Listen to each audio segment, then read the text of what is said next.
floats down here.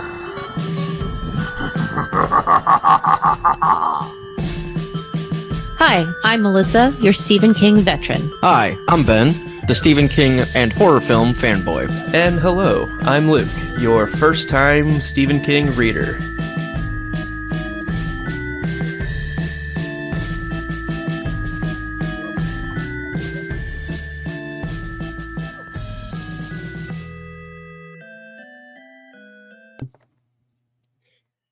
Hi, and welcome back to the podcast that floats down here. Starting January 2022, we're finally doing it. We did a long book to start. Then we took 2 years and book a month. Now we're taking our time. We are going with, I'm prepared to say, one of Melissa's favorites. It's well known. It's a lot of Stephen King readers' favorites. It is The Stand, originally published in 1978, but also re-released with the director's, writer's, commentary cut, whatever, director's cut version in 1990. That's the version we're reading, the definitive edition. It is in total 1,141 pages, or a total of 16. That's not right. 16 hours and 12 minutes. It's like 48 hours. That may have been with the time the speed bumped up and I didn't double check it. That's on me. Yeah, fair enough. That's on me. That's okay. I think it's like earlier. 47. Yeah, that's all right. I think it's like 47 and a half hours. I can get the answer very, very quickly here. Sorry. Yep. I failed the team. Well, while he's doing that, the dedication for this 47 hours, 47 minutes. Gotcha. Yeah, it's always stuck up on my truck little dash, so that's why it stuck out to me. That's not very long at all. Yeah, It's not 1,000 pages. But the dedication was for Tabby, this dark chest of wonders.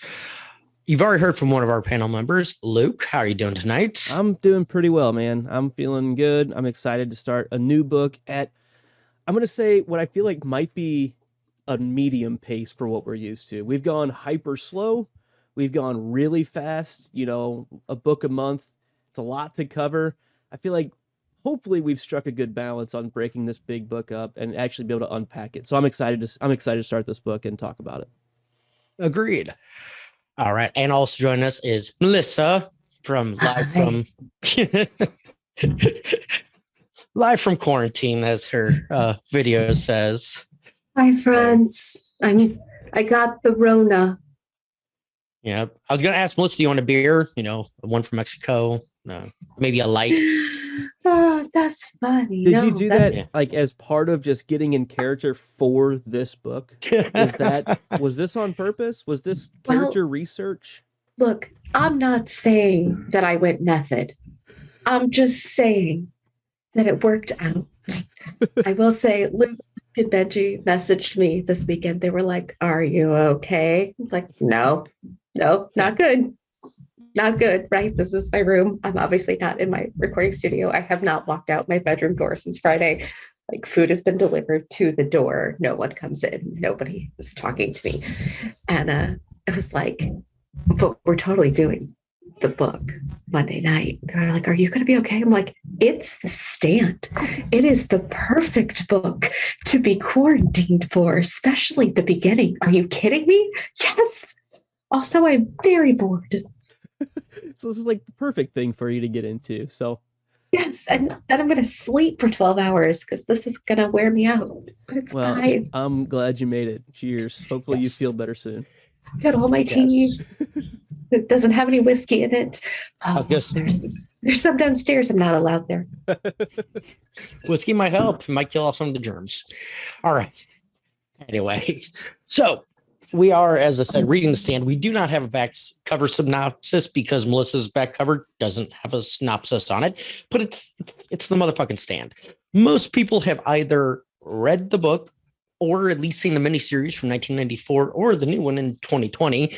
And I will be, for our listeners, going through when we mention a main character, kind of mentioning what actor played them in the miniseries as well, just to help people along there too.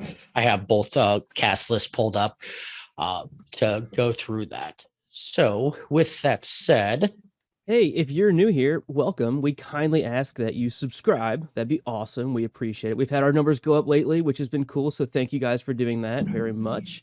If you've been here before, welcome back. It's always great to see you. I see AK in the chat. She said she's not feeling too well either. So hopefully this book about sickness can help you guys feel better. I don't know if that's really what the doctor ordered, but we'll see. Nobody survives. Please hit that thumbs up button and share this with a friend who also loves Stephen King's books or movies or shows or whatever. So I'm excited to get into this one. Let's do it. So today we started with the first sixth of the book, basically the preface and book one from page 1 to the end of chapter 25, basically page 218, or 8.5 hours on the audiobook is the cutoff point. So with that, we did start off with editor's preface and everything like that to the new standing. Did anybody want to talk about that? What he did with? I love that he like sits there and goes, "This is in 2 parts. The first part is before you buy it. If you're looking for a new story, don't buy it. Just I hope you saved your receipt." But my favorite part of that is at the end of that first preface, where the very last sentence, 2 sentences, he says 3 sentences. "If this expansion is something you want, I invite you to come along with me just a little further. I have lots to tell you, and I think we can talk better around the corner, in the dark." I love Stephen King. I always love getting his take. You know, I know he talks about this in some of his other prefaces too, or author's notes at the ends of how like a lot of people don't care about like the writing process, and he gives like the same answers because it really is kind of what it is. And I mean, he wrote this in 1990, this author's note, right? This is when it was re-released, because he talks about how it's not the exact same thing as what you would have seen before. I was the one that did the surgery on it to cut it down for the original release.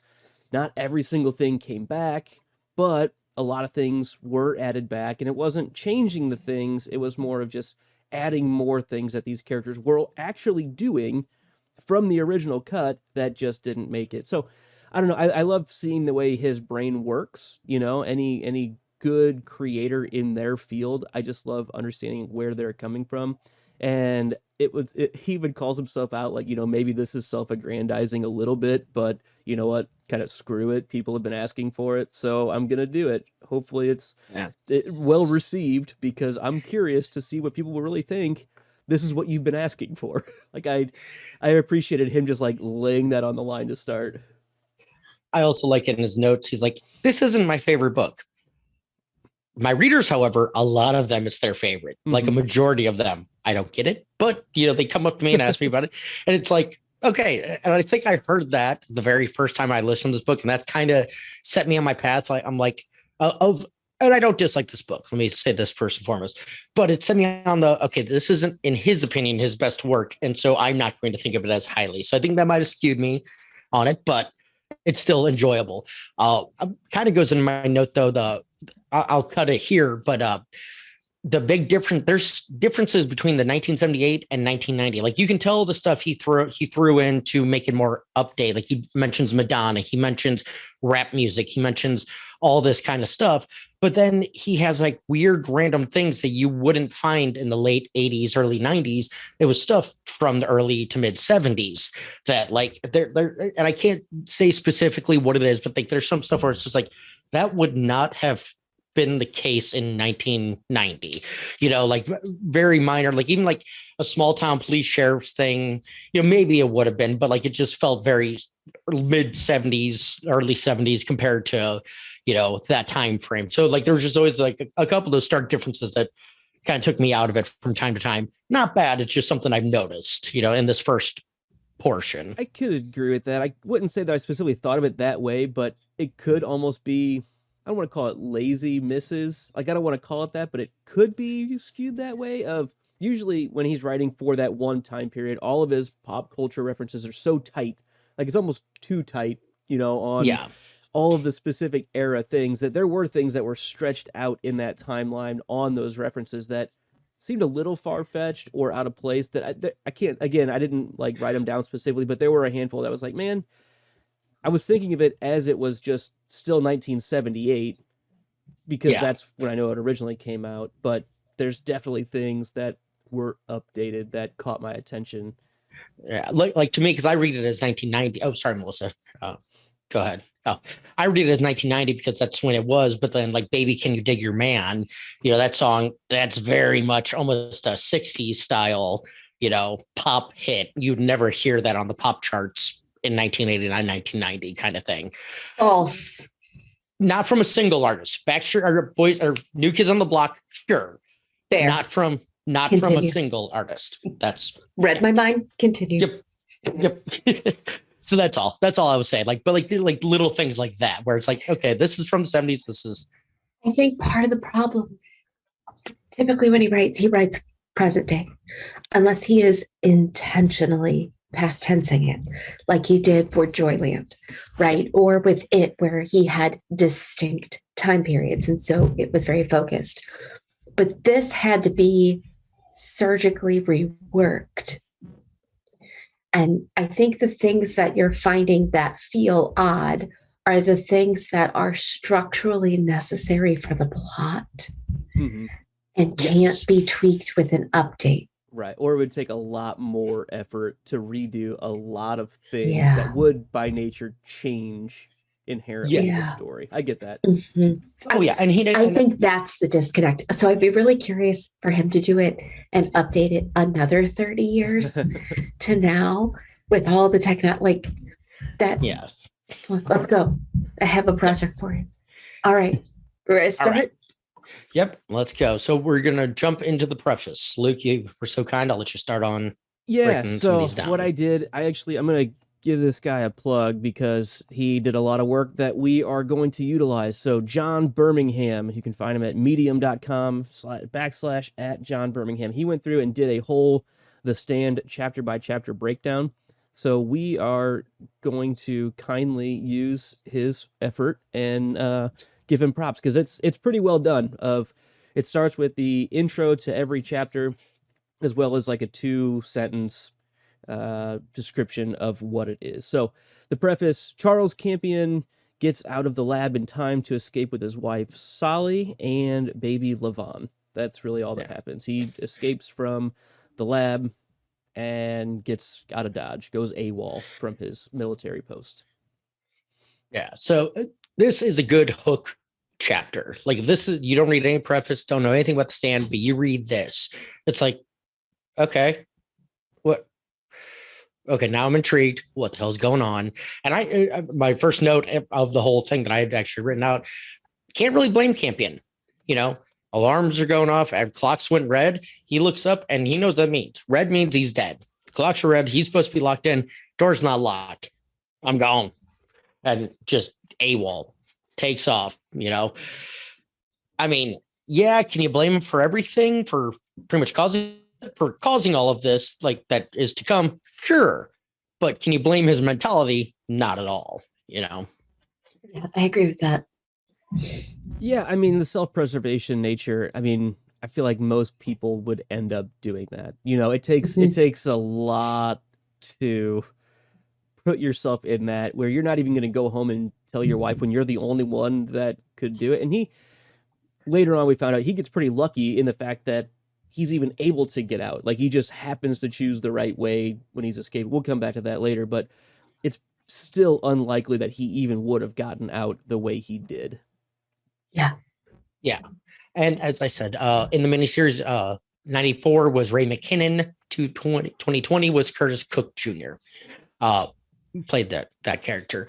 And yeah, it's, I don't know. I forget where I was going to go with what you said, but I don't know. I don't think there's much to it. Like, he ran. Of course he did. Yeah, exactly. Yeah. Takes his wife and daughter, gets in the car, and that leads us into chapter 1.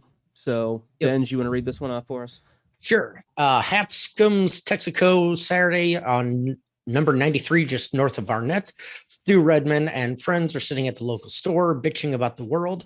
A car crashes into the pumps. The occupants are sick, dead, or dying. An ambulance takes them away. Happens to be Campion and family in that one. Stu Redman in the movies is Gary Sinise, and I should know this one, James Marsden from both of them, just to help get some visual aids for you. But yeah, I mean, it's a good introduction to Stu, and because he's the only one that notices the car coming. He's like, hey, Hapscom, you might want to try off the pumps. And everyone's just bullshitting, talking, talking about plans. And more money just because that's what's going to get everyone out of debt. Just print more money. That's all it takes. Yeah. It's a good basic introduction to, the small town. And it still doesn't, it starts to tell you the occurrences with the Campion family. You see the dead wife and daughter, both with swollen glands and kind of look like purple and yeah.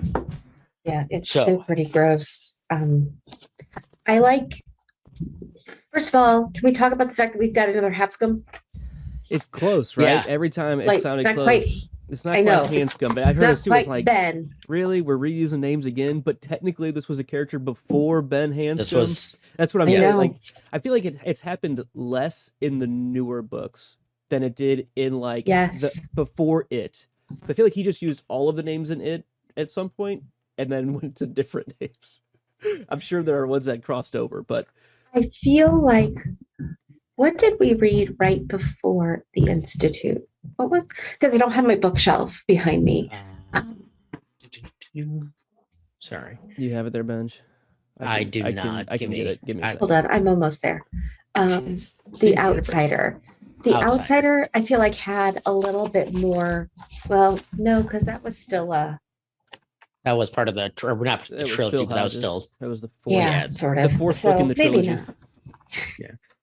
Which I found out there's another book with that character that we saw in The Outsider that came out. With Holly? With Holly. If It Bleeds is a whole Holly book that I will be taking on soon here. Nice. Yeah. Just want to give that shout out. I just found that out. And I'm like, oh, okay then. Nice. Yeah. That's good. So yeah, I mean, pretty straightforward. Pretty straightforward chapter of we meet Stu and his friends that basically everybody's down on luck. Town's kind of dying with recession. Again, that's more of a 1970s style thing because there was more of a recession in the 70s than there was in the 80s. But they're talking about everything getting shut down. So it's over Japan or Asia, China, them losing their jobs. And it's just, a good introduction to at least one of those characters that becomes someone we follow for a while.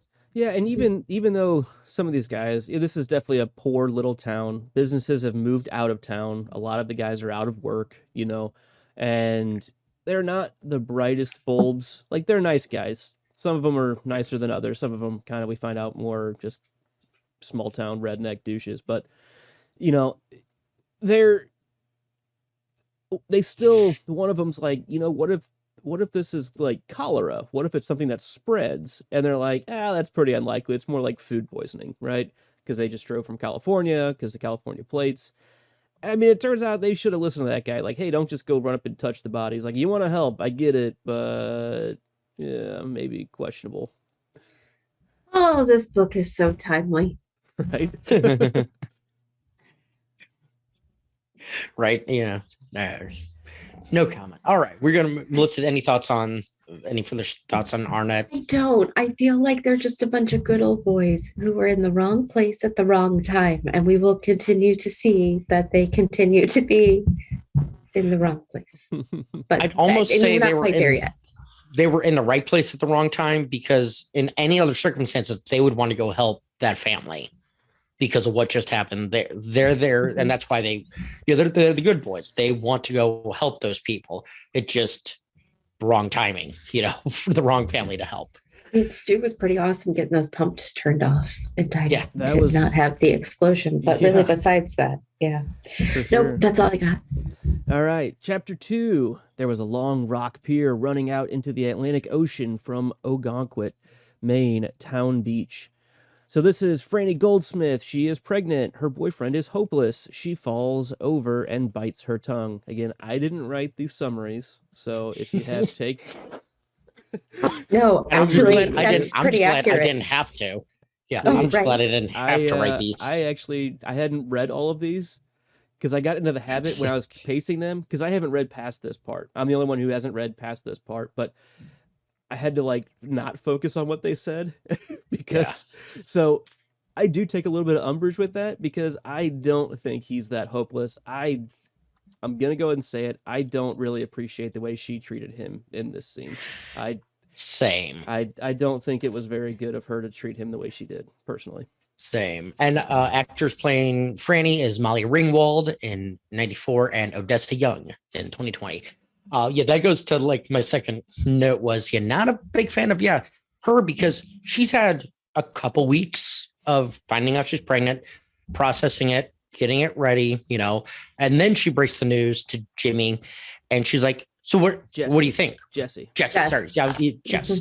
Yeah. So here's our options. What do you think? And it's like, bam, bam, bam, bam, bam, bam, bam.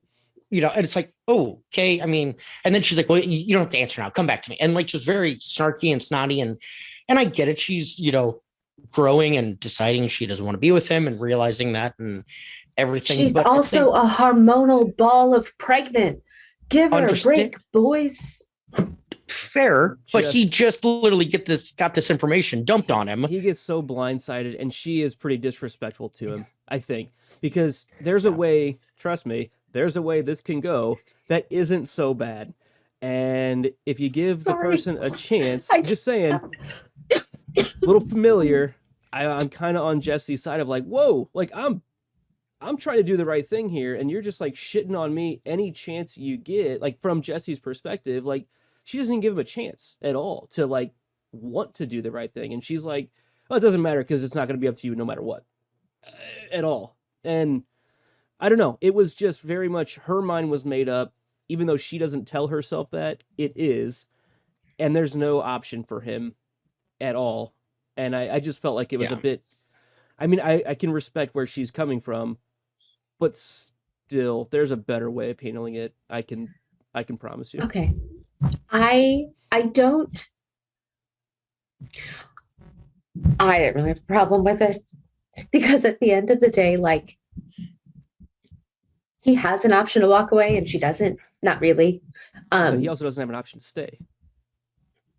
She took that away from him. She said no either way, that he's gonna be involvement is different than like, oh, she didn't say not involvement. I'm just saying. I like the way she laid out the options. Like she was kind of bitchy, but it was like here. So I pulled that up.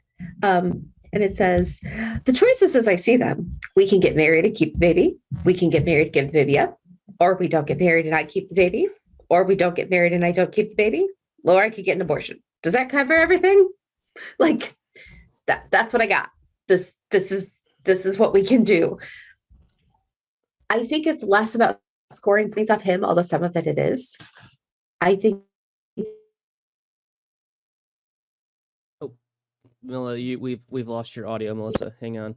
It sounds like you're back now. There you go. You're better. Hello. Okay, thank you.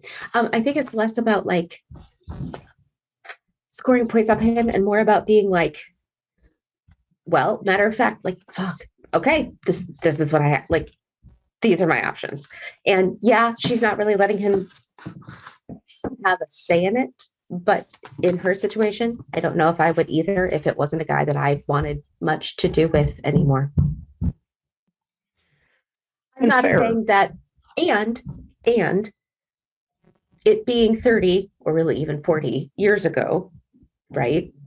Like the option of like co-parenting was less reasonable.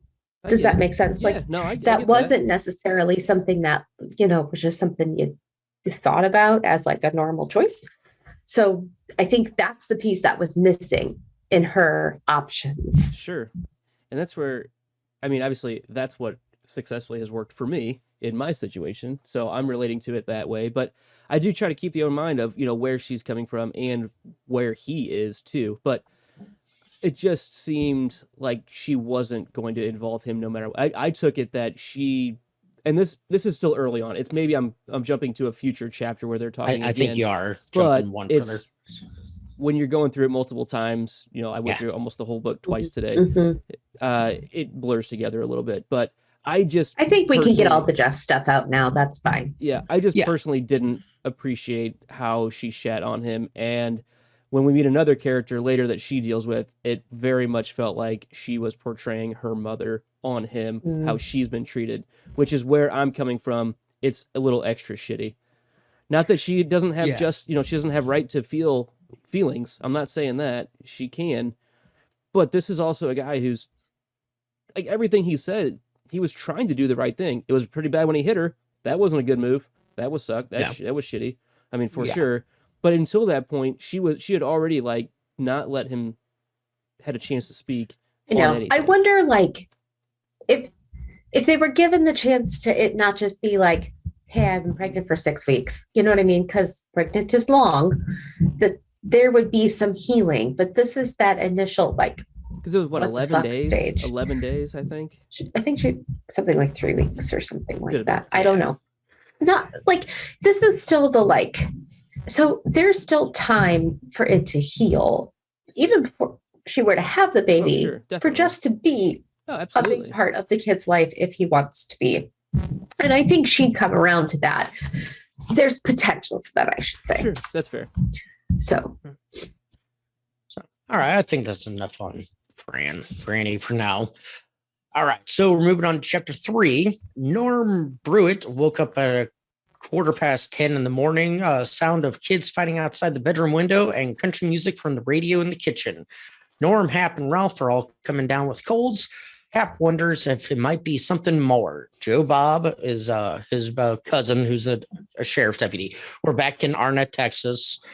This is the next day after the Campion car crash and everything. And Joe Bob has some information basically saying, hey, there's some feds in town looking into that guy that was rescued last night. You know, he ended up dying at the hospital, I believe. That's where we get that information. And then it's a little bit bigger of a deal than just cholera, or they're unsure of what it is. Yeah.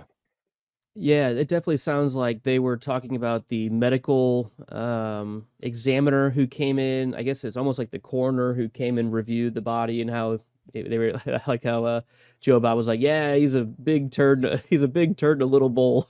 Basically, like, because he came in and was like trying to direct the scene and feel like all big up and mighty. And yeah, I mean, the whole point of this chapter is whatever this is already spreading to some extent. We see people starting to have colds. So, these goddamn summer colds. The croup, the baby has the croup that Lila is babysitting. Can I point out, Norm Brewitt is an asshole. He's a piece of trash. The line of, like, it was hard times when a man had to sit at home and wipe his kids' noses so his wife could go and scratch out a lousy buck. Or when he refers to his wife as that slutty bitch. Like, that wasn't a good line either. I can't. I'm not gonna lie. Like, this, I just like him way more than you all dislike Franny. Let me just, like, That's I believe he had, like, absolutely. Oh, that guy's just an asshat. Oh, yeah. So I seriously don't dislike Franny. Yeah, Benji, take it. I just didn't like the I'm- situation of how she handled Exactly. it personally. But So I didn't mean to put, like, Norm is actually a jerk. Yes, there's a few of those. Way up. Totally agree on that. Yeah, He's there's a piece few of of those we meet. This chapter, not gonna lie, is where I start. Like, 'cause I'll listen to the first 3 chapters, and then usually by this point I'm getting to work, or I'm like just about to start my day, and so I'm listening piece by piece. So I may hear 5 minutes here, 6 minutes here, and this chapter I just breeze right over. Like, I catch the bits and pieces, especially like Joe Bob, like when he comes in and gets his explanation.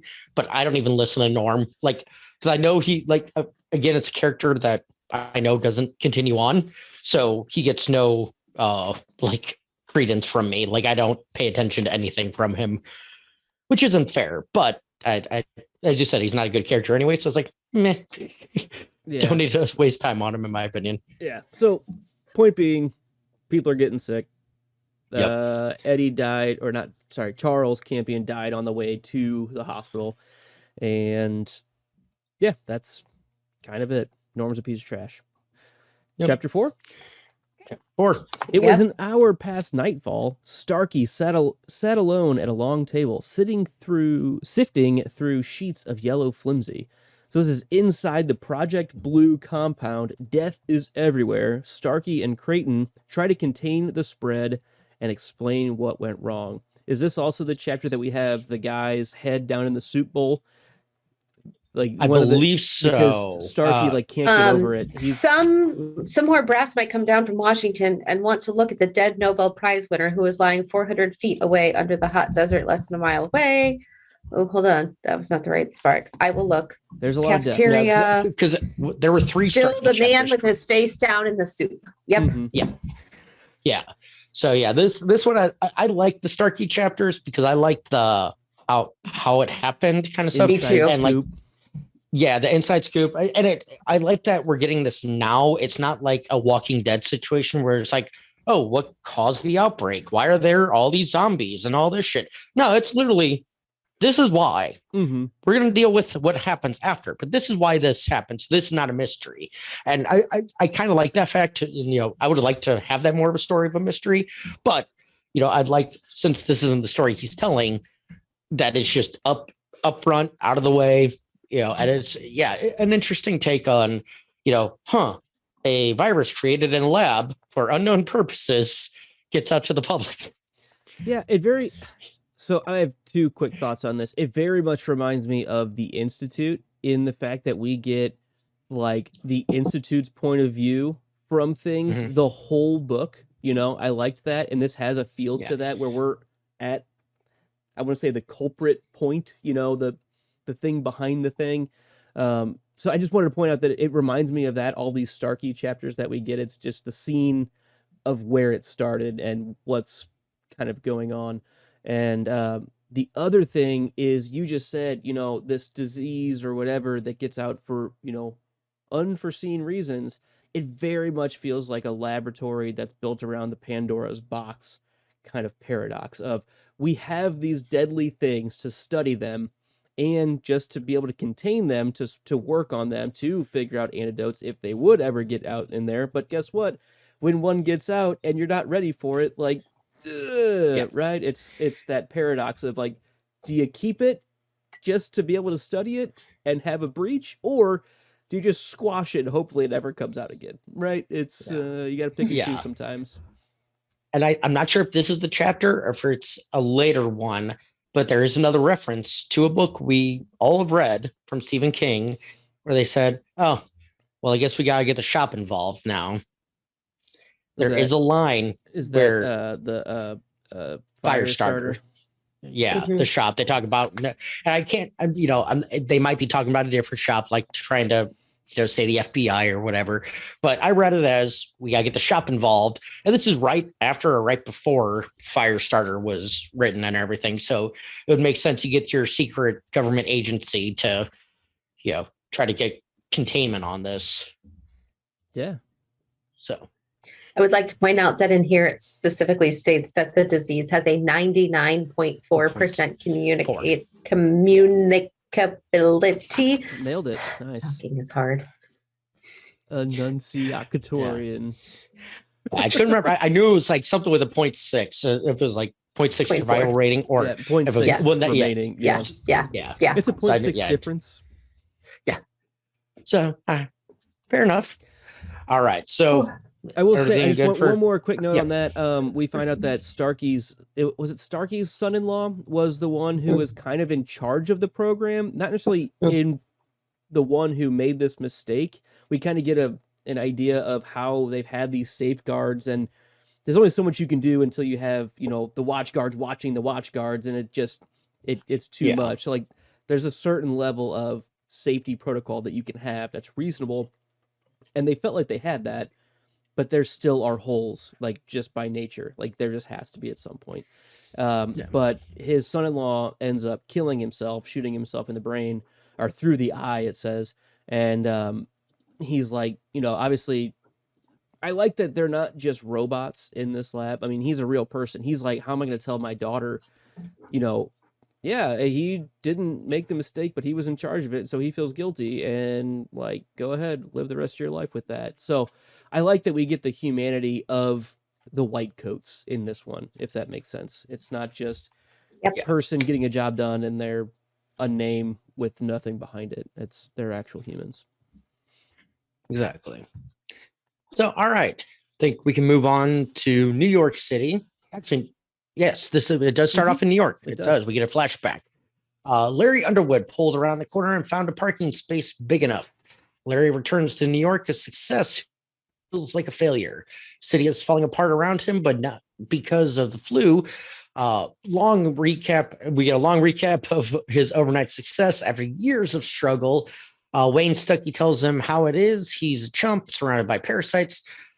Second part of the chapter is long exploration of his relationship with his mother, who loves him but doesn't think much of him. The first longer chapter, 6,000 to 7,000 words in this chapter, is what literally the notes say on that.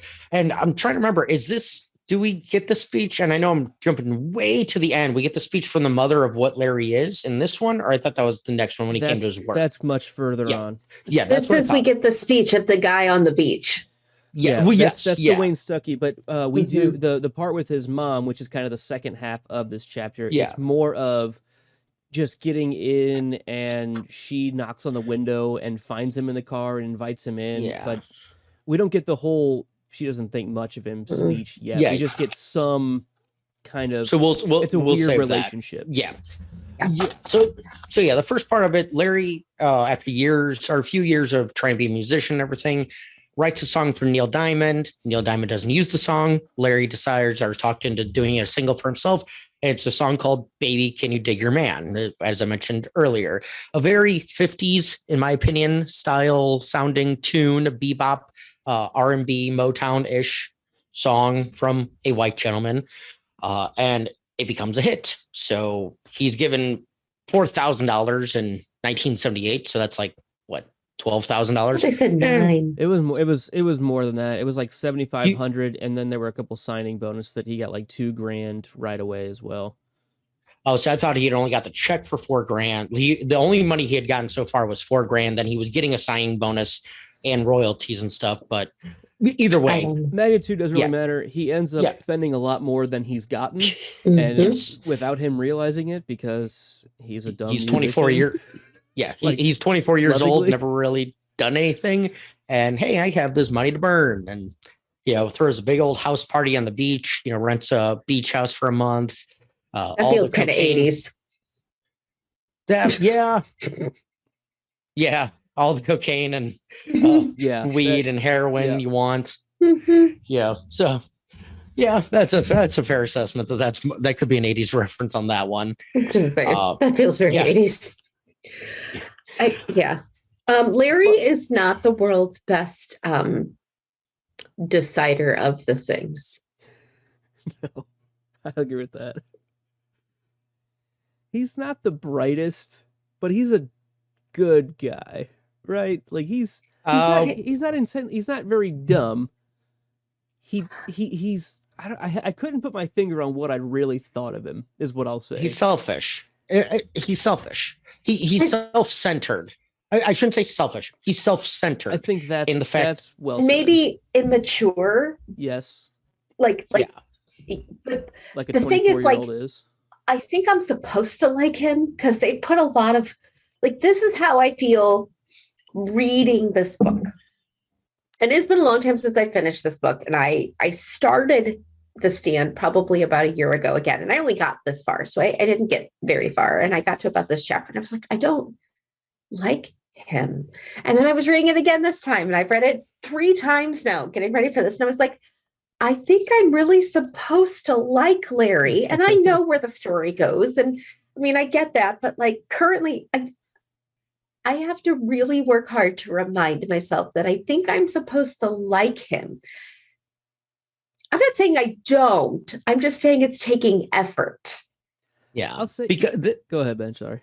Well, to me, it's and not getting too deep into it, it's the start of the redemption arc kind of thing. You're supposed to like him, but you're also supposed to see he's not a nice guy, which I know we'll get to a later point, but he's not a good guy, but he's, it's, you can see the glimmers of good. So it's the start of the sunken low to escalating. And, I would hope for a character like this. And yeah, this is hard with, not only, Also- but in these chapters, it's hard to like him. We're also a lot older than a lot of these characters. We're older than Stu, who's the old guy who's like got the dead wife, right? I think Stu's my age. Like Stu's 36-ish. I don't even 37. I don't even know if he's in his 30s yet.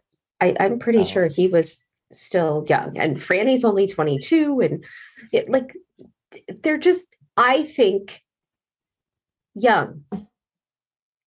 I say as an old person. I understand. I think that's fair. I really, but I go ahead. Sorry. think I was going to say, I think it's, of course, it feels to me like they're doing stupid things because they're young, right? And it's okay to do stupid things and have these kind of major life malfunctions, if you will, because you're young. I that's all. Anyway. I'm gonna, in that mentality, give some credit back to Franny on being super young, right? I mean, and she is in a super emotional state. So I get that for sure. It's hard to be a responsible adult in a moment like that. Mm-hmm. I get it. So fair, whatever. But Larry, I mean, I think being young and dumb is kind of the reason he is where he is, right? And not the mistakes that he made. It's also the doing the irresponsible thing and staying in the business he has been in for as long as he has, right? And it just, you almost have to luck into it at some point. Like, you almost have to make a bad career decision to stick with it, take the risk to have it pay off at some point. And luckily it has for him. But I really do feel like, and we'll get into this more later when we learn more about his relationship with his mom. He's a bit of a wet blanket, is what I'll call him. He doesn't really see the writing on the wall very well, and he just kind of expects things to either work out or don't. Not necessarily that his actions are affecting other people in a negative way for him. Yeah. Or for them. And And just a side notes, Giovanna Depo played Larry in 2020, and I had it here. Adam Stork played him in 1994. But yeah, now we can kind of move on to the scenes with his mother. So basically, he gets a wake-up call from his buddy Wayne there, who at first Larry's like, "Oh, you're just after me because of my money. You're jealous." And he realizes, "Oh, Wayne comes from a shit ton more money than I have." Mm-hmm. And again, his father's the head of a video game processing thing or whatever. And it's like in 1970. I mean, I guess they could have been arcade cabinets, but it made more sense in the 90s. Sure, though. Yeah. Late 80s for sure. Yeah. So it's like one of those, is that an edit that came in, something like a change? I would love to compare the chapters, get an original and compare where the differences are. Yeah, I was thinking that too. So he gets the wake up call, and he wakes up about 4 or 5 days later in New York in his car in front of his mom's apartment, to her tapping on the window because he just ended up pulling up and passing out in front of her house kind of thing after the long drive. And we get a decent conversation from the two of, she's not disappointed. She, it's kind of one of those of, you could tell she's got that motherly instinct, the almost automatic guilt that she tries to instill, but not accusatorily. She's letting him kind of tie the noose for himself, if that's exactly. She's not going to guess that something's wrong. She knows something's wrong, but she's going to let him come out and realize that she knows. Yeah. Because she knows her son. Right. If she says anything, then it's not going to be. Yeah. Right. So, anything else about Larry? Not in this chapter. Not in this chapter. We'll have plenty more coming up soon. All right. So, 1/5 of the way done with our 6th of the book. All right. Chapter 6. It was late afternoon when Franny went back out to where her father was patiently weeding the peas and beans. Franny is much closer to her dad than her mom. They have a moment that lasts many pages. She tells him she's pregnant. He is a perfect parent in response. I love that. So this is John Birmingham. Again, this is the one who wrote this. So these are going to be funny too. So props to him. He is a perfect parent in response. They both know her mother won't be. They have a real talk about her relationship, how her mother has changed, her dead brother, family saga time. That's Yeah. pretty well said. That really buttons it up pretty well. I like Dad. I mean, I like Dad too. He's a great character. Kind of reminds me of, oh crap, I can't think of his name, but the neighbor from Pet Cemetery, had he had a daughter, very much up in the mountains there, kind of that old Maine-ish style, just good old boy, older daughter Crandall. in like old Mr. Crandall. Yeah. Crandall, yes. Like that's kind of who I pictured in this role, was that guy just being just a good dad, kind of thing. I don't think there's much we can talk more than on the summary there, unless somebody has something. But we can there's a few chapters where it's like, it's just a good scene. Daughter, dad, he has a good response of telling her why he feels the way he does. And that's about it. I would say in general, there's a lot of those where you're, oh, look, we're getting some character development, or, oh, look, here's some exposition. This was an exposition, sort of. Yeah. Good chapter. I like seeing Franny in a slightly better light. I like seeing her with her dad, getting some of that, like, this is how, because there's also like, this is what it was like to be a little girl and being his daughter and da-da-da. So yeah, I liked it. I have no comment. I thought the summary really tells the story of it. I mean, accurate. Read the chapter. I'm really glad we've outsourced. Yeah, yes. Nice job, John. Thank you for publishing that on your website. We might have to send him a invite for the very last episode or something, to be like, hey, we've been. Oh, by the way, would you want to join? You've scripted our podcast for the last 6 months. Yeah. So, all right, moving on to chapter 7. In the dim light that comes over the land just after sunset, Vic Palfrey rose out of the green delirium to brief lucidity. The good old boys in Arnett are dying. Vic is in containment. Guys in spacesuits everywhere. Stu Redman is also in containment, but not sick. He's getting pissed off and scared at being a lab rat. Arnett has been quarantined, and people are dying. So, I mean, I'm trying to remember this chapter in particular, because this is where they first, because we get it's from both perspectives. It's Vic's and Stu's, correct? Like this one kind of shifts. Like they're both in quarantine. Have they already been taken on the bus? Yeah. Okay, this is they were all shipped. And they're everything. In Atlanta. Yeah, we get the scene and how the one wife is drinking heavily, and then Denninger, the actual, like the stupid doctor, if you will, comes in to try and talk to Stu when he hardlines the nurse, and Denninger is not very, he doesn't know how to cooperate well. Well, he's just choosing not to. He's seen this before because his wife died of cancer, and he saw through that. Stu is not. I'm saying Denninger, the doctor, isn't really. Sure, yeah. He's not having, human emotions to respond to Stu in a human way. Fair. Well, at this point, he still thinks Stu's a dead man walking. Like, even though Stu's not sick, he's like, he's going to get sick. He's going to die. There's no point in me going through and explaining this when he's going to die, and we just need him to learn. And I'm not defending the doctor at all in that situation. Explain the shit. Tell people what's going on. But it's also a government, He's got his orders caused. He's got his orders. So it's one of those, it's crap. And I understand Stu's mentality of everything. Like him scaring the nurse was kind of funny. He's just like, he didn't really scare her. He just like, no, you're like, nope. They'll send somebody in. Like, go ahead, go get the doctor. I'll wait. I got time. Yeah. I'd like to speak to your manager, please. Right. He totally Karen'd her. Yes. But no, because he was very polite about it. It's like, I want to speak to your manager, please. That's great. I want to speak to your manager, please. I understand. Yeah, I'd like to speak to your manager, please. And that's going to take care of speaking to the manager, please.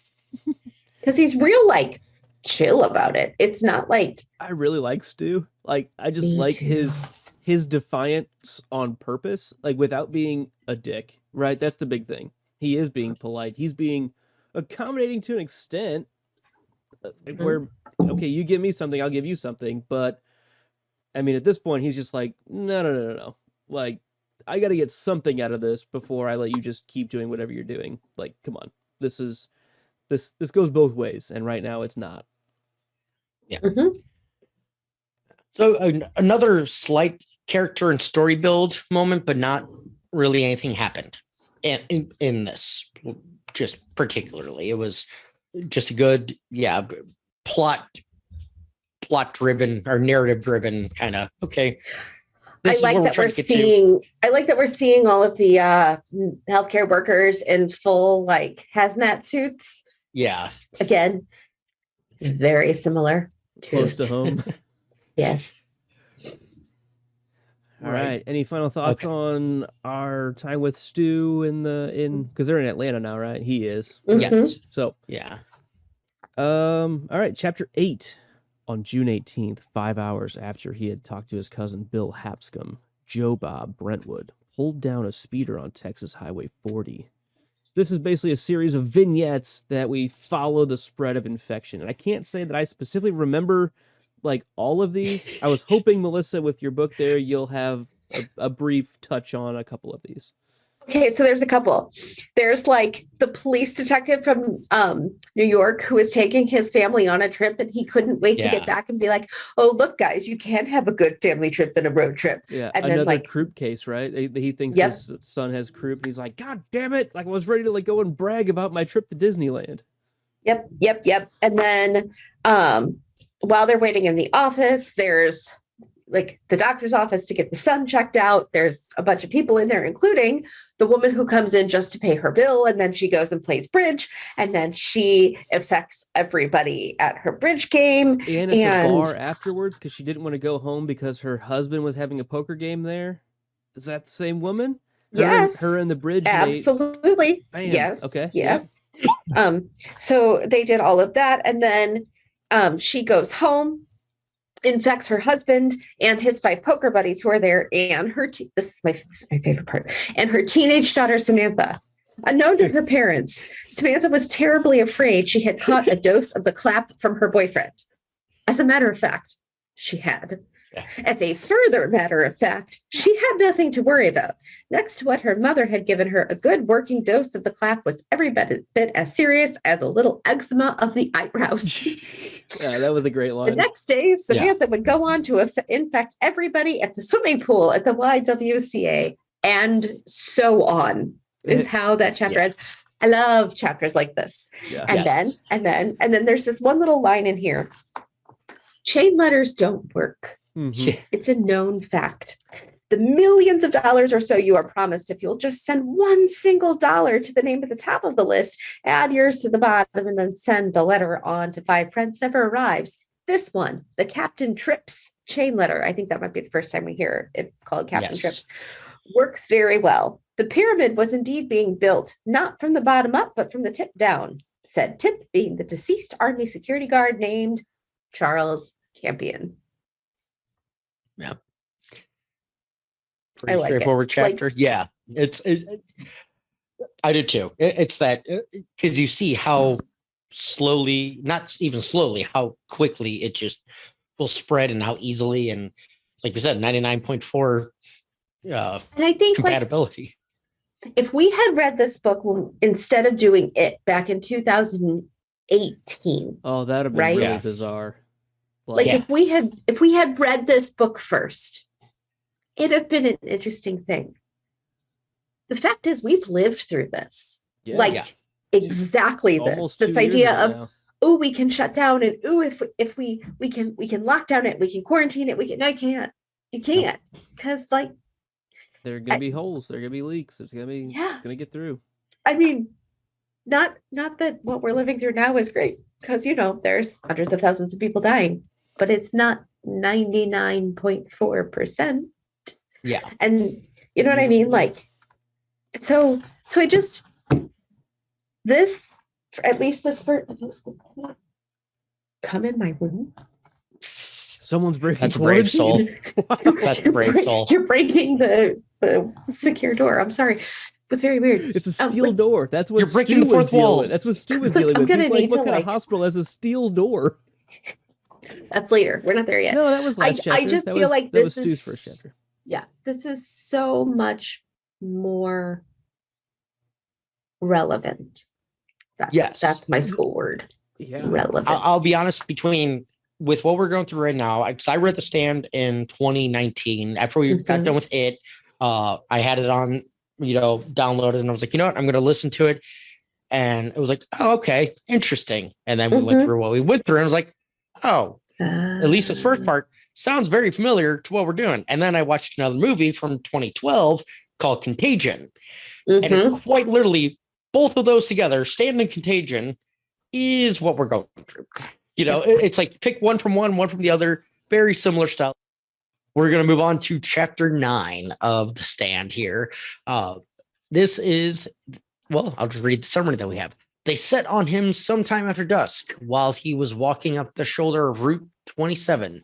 Nick Andros, a deaf mute, is mugged. Comes to in the lockup of Sheriff John Baker. Baker's a good man and investigates the attack.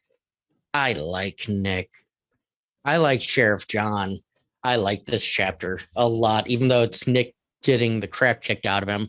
I really do enjoy this chapter.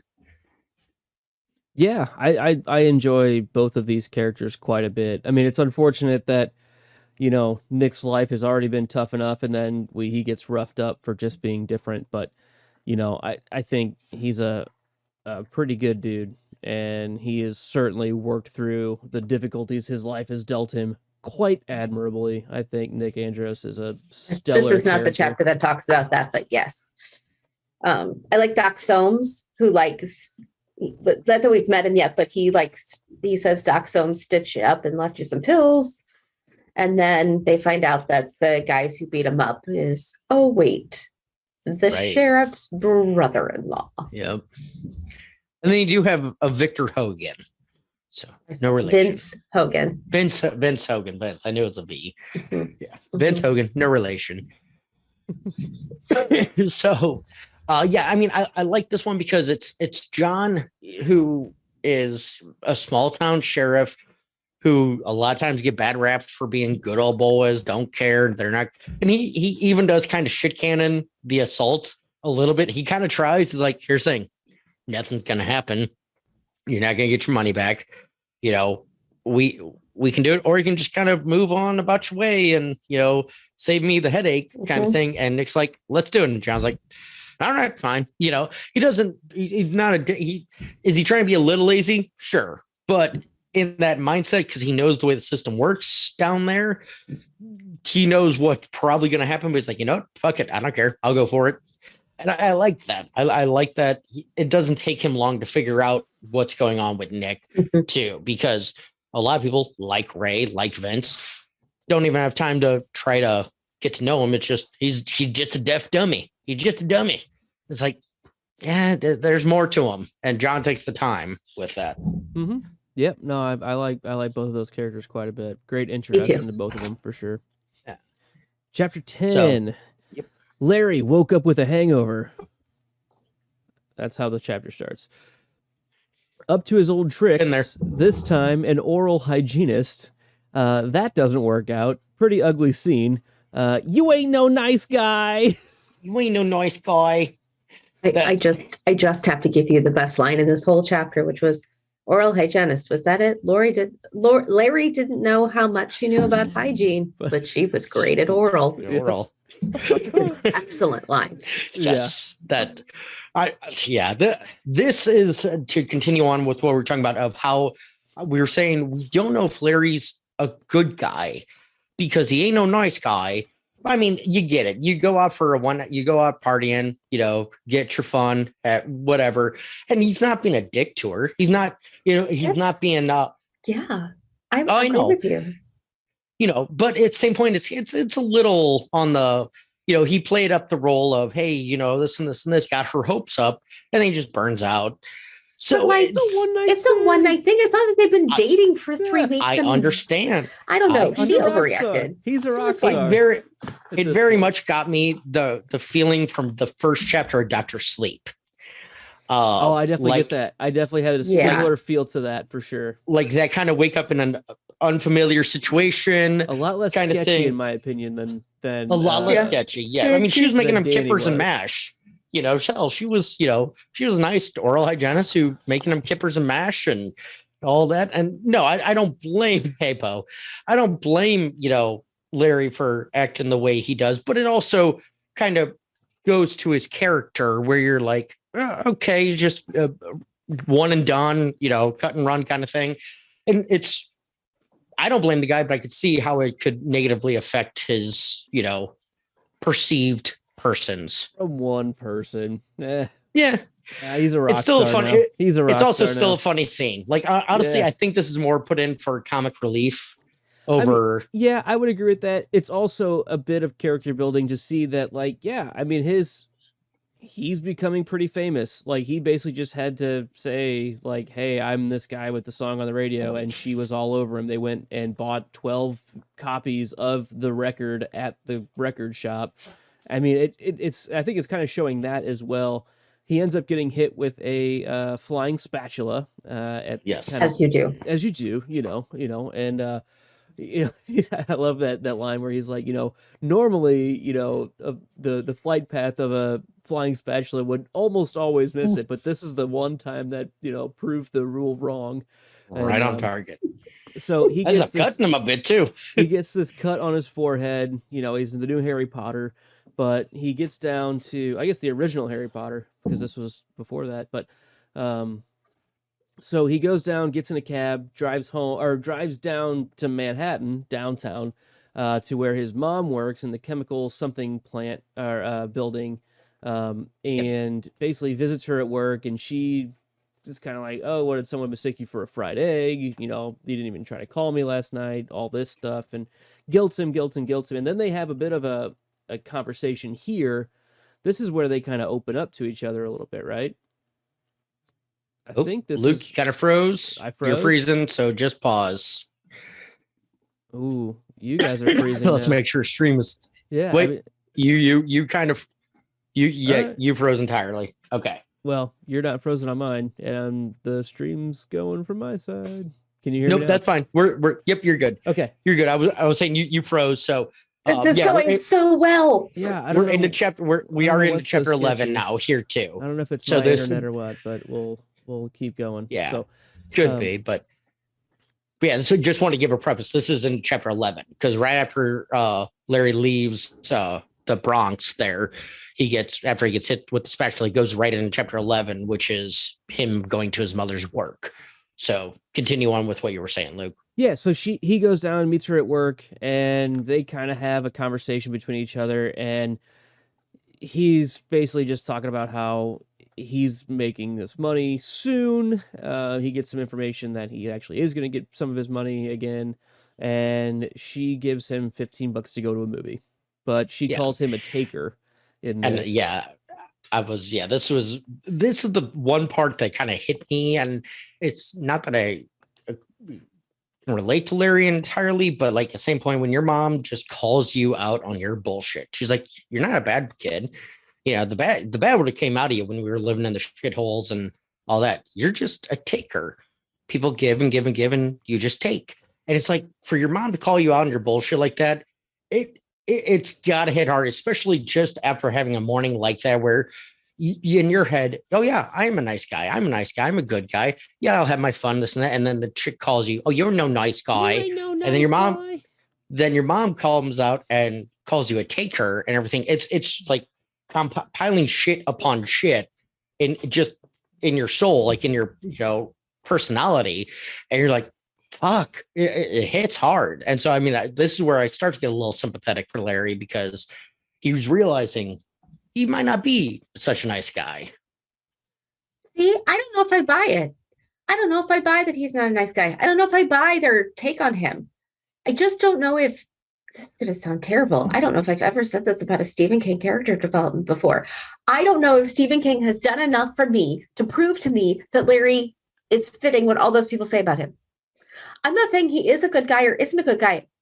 There's not enough there for me to really make that judgment. It's annoying. I'm supposed to just like I know who Franny is, and I know who Nick Andros is, and I know who Stu Redman is, and you know who John Baker is. I don't really know who Larry is, but we have spent more words on him than any other character. And I still don't have a good read on him. And so I'm just supposed to like start to adjust how I think because, oh, you're not a nice guy and oh, you're a taker. But I don't know. I just don't know if he's developed enough for me.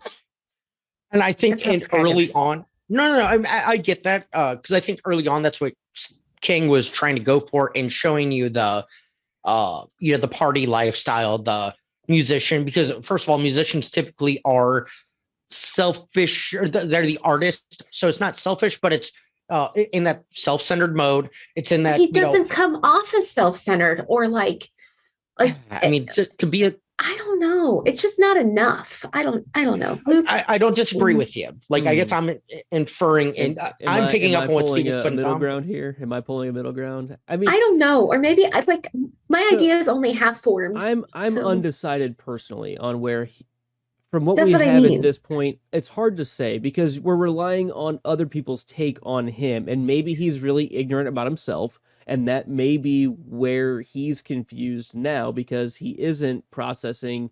I don't realize about myself, but other people are calling me this. Like maybe it is true, but I don't feel like it's true. I think it's that undecided or lack of self-awareness that is playing into maybe what is his character trait of he doesn't know who he is to some extent. I think that's what I get from it is he is unreliable narrating on his own life. That's what I'm getting from it. Yes. And remember in the last chapter, I said, I'm having such a hard time like liking him. It's not that I don't like him, but I think I'm supposed to like him and I don't. But at the same time, I think all of these characters who are reporting on him, I don't buy their take either. I agree with that. And because it's still being funneled through his perspective. We're getting it through his perspective. And there are people that are close to us that I feel like are struggling with people's perspectives that they're thwarting to themselves, just to put it that way.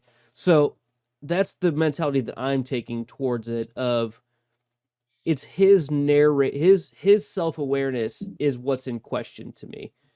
Okay. That's the number one thing that I get from it. Fair. Some of it's probably valid, some of it's probably not. It's just how he's taking it. I also don't know if all of his actions warrant some that we've seen warrant the reaction we're getting from some of these people. Because like the girl in the Bronx, she overreacts. I don't believe her at all. The only person that I trust on their opinion right now about him is Wayne. I think Wayne Stuckey is the only person that made a valid judgment on like you're making you can't pay for what you're doing right now because you're too far into what you're doing that you missed some points. Because his mom is making judgments based on what he was like as a kid. Right. Yeah. Yeah. That's my take on it. You made me feel better. I still don't think I like him yet. That's fine. Yeah, I don't know if I do. I don't like. Oh no. Don't get me wrong. I don't know if I like him. I'm just, I felt sympathetic for him after the mother's speech because hearing something like that from somebody who's known him since birth, it's hard, at that age. So, all right, moving on to chapter 12. Ugh. There was a grandfather clock standing in the far corner of the parlor. Franny Goldsmith had been listening to its measured ticks and tocks all of her life. Franny's family histories told as a tour of her parents' home, a nasty confrontation with her mother, her dad defends her, slaps Clara Goldsmith. It escalates even more. Franny's dad comforts her after. So and it's the fact that Carla also slapped Franny. Yeah, it does skip that part. You ungrateful bitch. Yeah. So you selfish cunt. That's how I felt about the mother, but that's just me. Yeah. I don't know whose house I'm thinking of us growing up. We don't have to say names, but I swear to God, there's a parlor that reminds me of this. I want to say in our family realm, like there's a room that I can picture. I'm just not positive. I'm sure. And I'll call the name out. It's not like it's holier than thou, but I think I like Cindy's living room. That nice, fresh, with the plastic. Yes. Yeah. So it's like, that's where I picture it. It's that old style, just well-maintained room. And Carla, not a good mom, just just not. That's all I can really say about this one. Carla is an excellent example of why therapy is so helpful. Yeah. So this is Franny's mom, who Franny's older brother died. He got hit by a drunk driver when he was young, died, and basically her mom was never the same and started ignoring and not being a mom to Franny anymore. I think that gets to the crux of it there. And now that Franny has come in and told her that she's pregnant, it's like the worst thing that Franny ever could have done. And she's basically almost like disowning her as a person to some extent. Like that's the feeling, like that's the emotional range. And that Franny did it on purpose. Right. To hurt her. Just to hurt her mom. Like, you're doing this to spite me. What did we do wrong? Like, she's taking it so selfishly.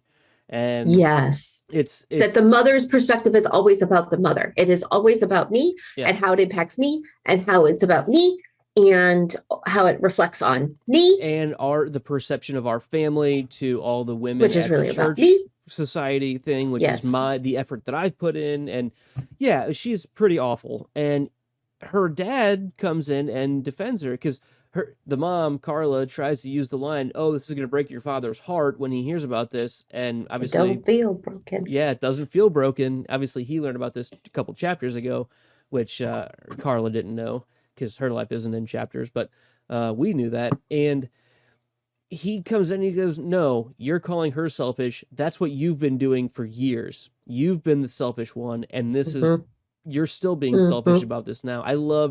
I loved the way her dad came in and was just like, "You know what? No," because in the previous chapter that we had with Franny and her dad, we learned that he doesn't stand up to her very much anymore because her poisoned tongue cuts so hard that she doesn't realize it's almost too far before she can apologize most of the time because she is so selfish and so only thinking about herself. And I love that for this, her dad is stepping up and defending Franny to the one person that he's kind of, at fault for letting her mom get to where she has been to some extent. But and he does slap her after Carla slaps Franny. I feel like it's justified to some extent on this because it's been years coming, and it's more, to me, this is less of like an abusive whatever. It's more of like, I need to like snap you out. Something has to happen to get your attention. Yep. Yeah, and a couple key like Carla, it was always Carla had her son, the dad had Franny. I can't remember the dad's name, sorry. But so it was always pitter and patter. And like he never really needed to defend Franny because Carla was so non-existent in the sense of, she stayed in her parlor. That was it. The one of the few times that they had the interaction that came to something was when Franny had a bloody nose, I think, and started bleeding on the parlor, and her first instinct was get out instead of, oh my God, what happened? And that just drew the line, guided the post for the whole, her whole life of her interactions with her. And this actually, I think, as King said, this is actually one of the extended scenes. This is more of an extended scene that he mentions in the preface. An example that he gives. That so you get more of a backstory of why Franny may be the way she was with Jesse, where her tongue was cutting as deep as she could with Jesse hitting, scoring points on, because that's all her mother ever did with her. As you had mentioned earlier, Luke, that's what she grew up with and that's what she knows. Take those points when you can get them, kind of thing. And yeah, this is a great scene for her dad. Good scene for Franny standing up to her mom, kind of, just calling her out on her bullshit. And the mom is shown to be a good antithesis character, like a character you're meant to not like, kind of thing. And that's in a very short time. Yeah. Good scene. Good scene. Yep. Chapter 13.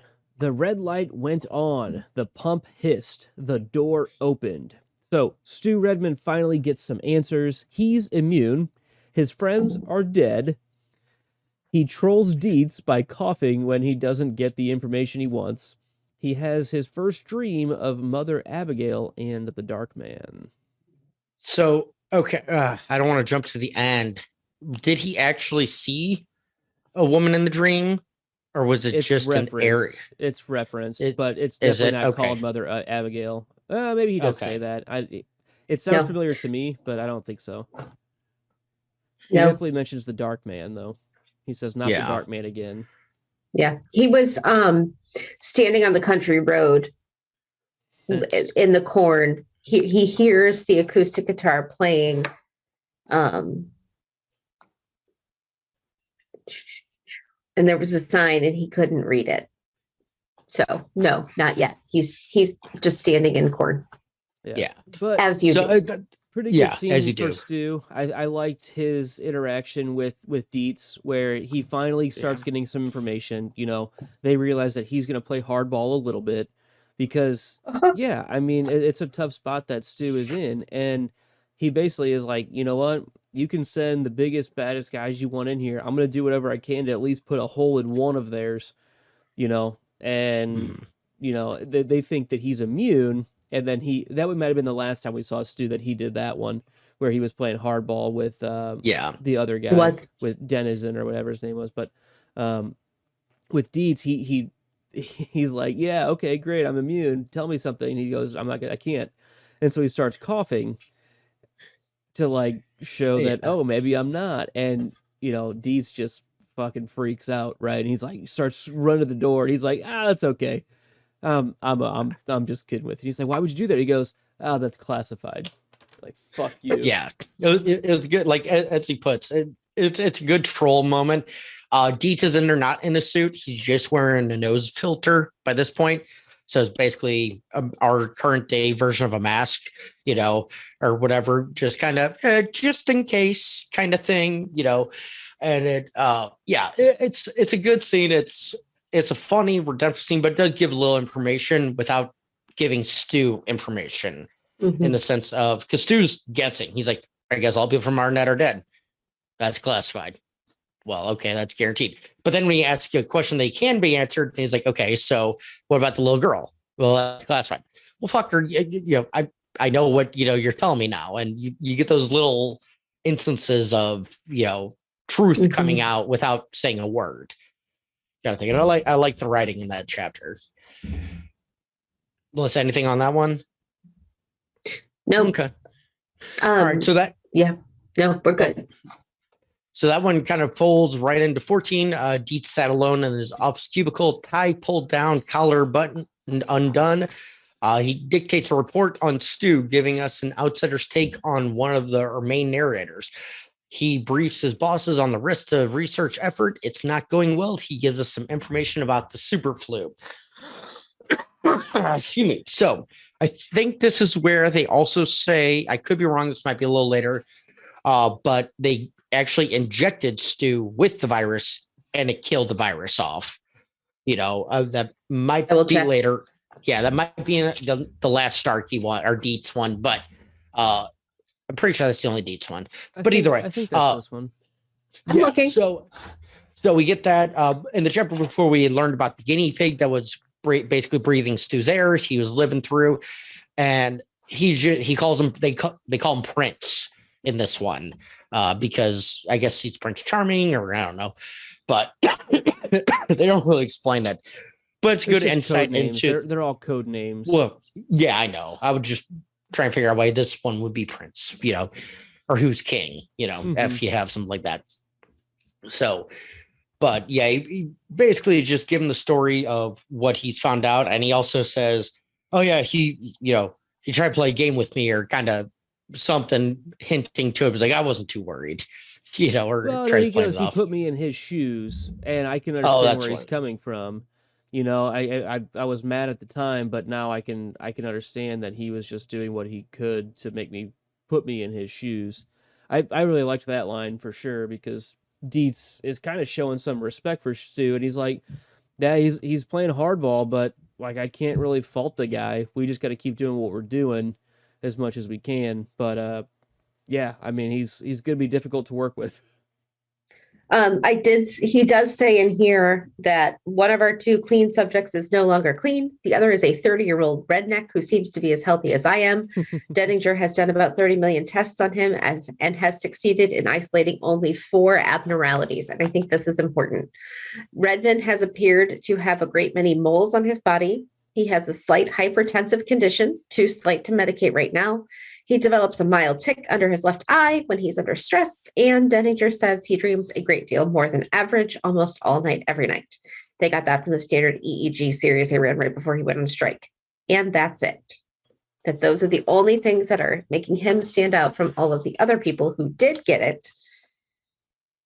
They did not talk about giving it to him yet. Okay. They're not there.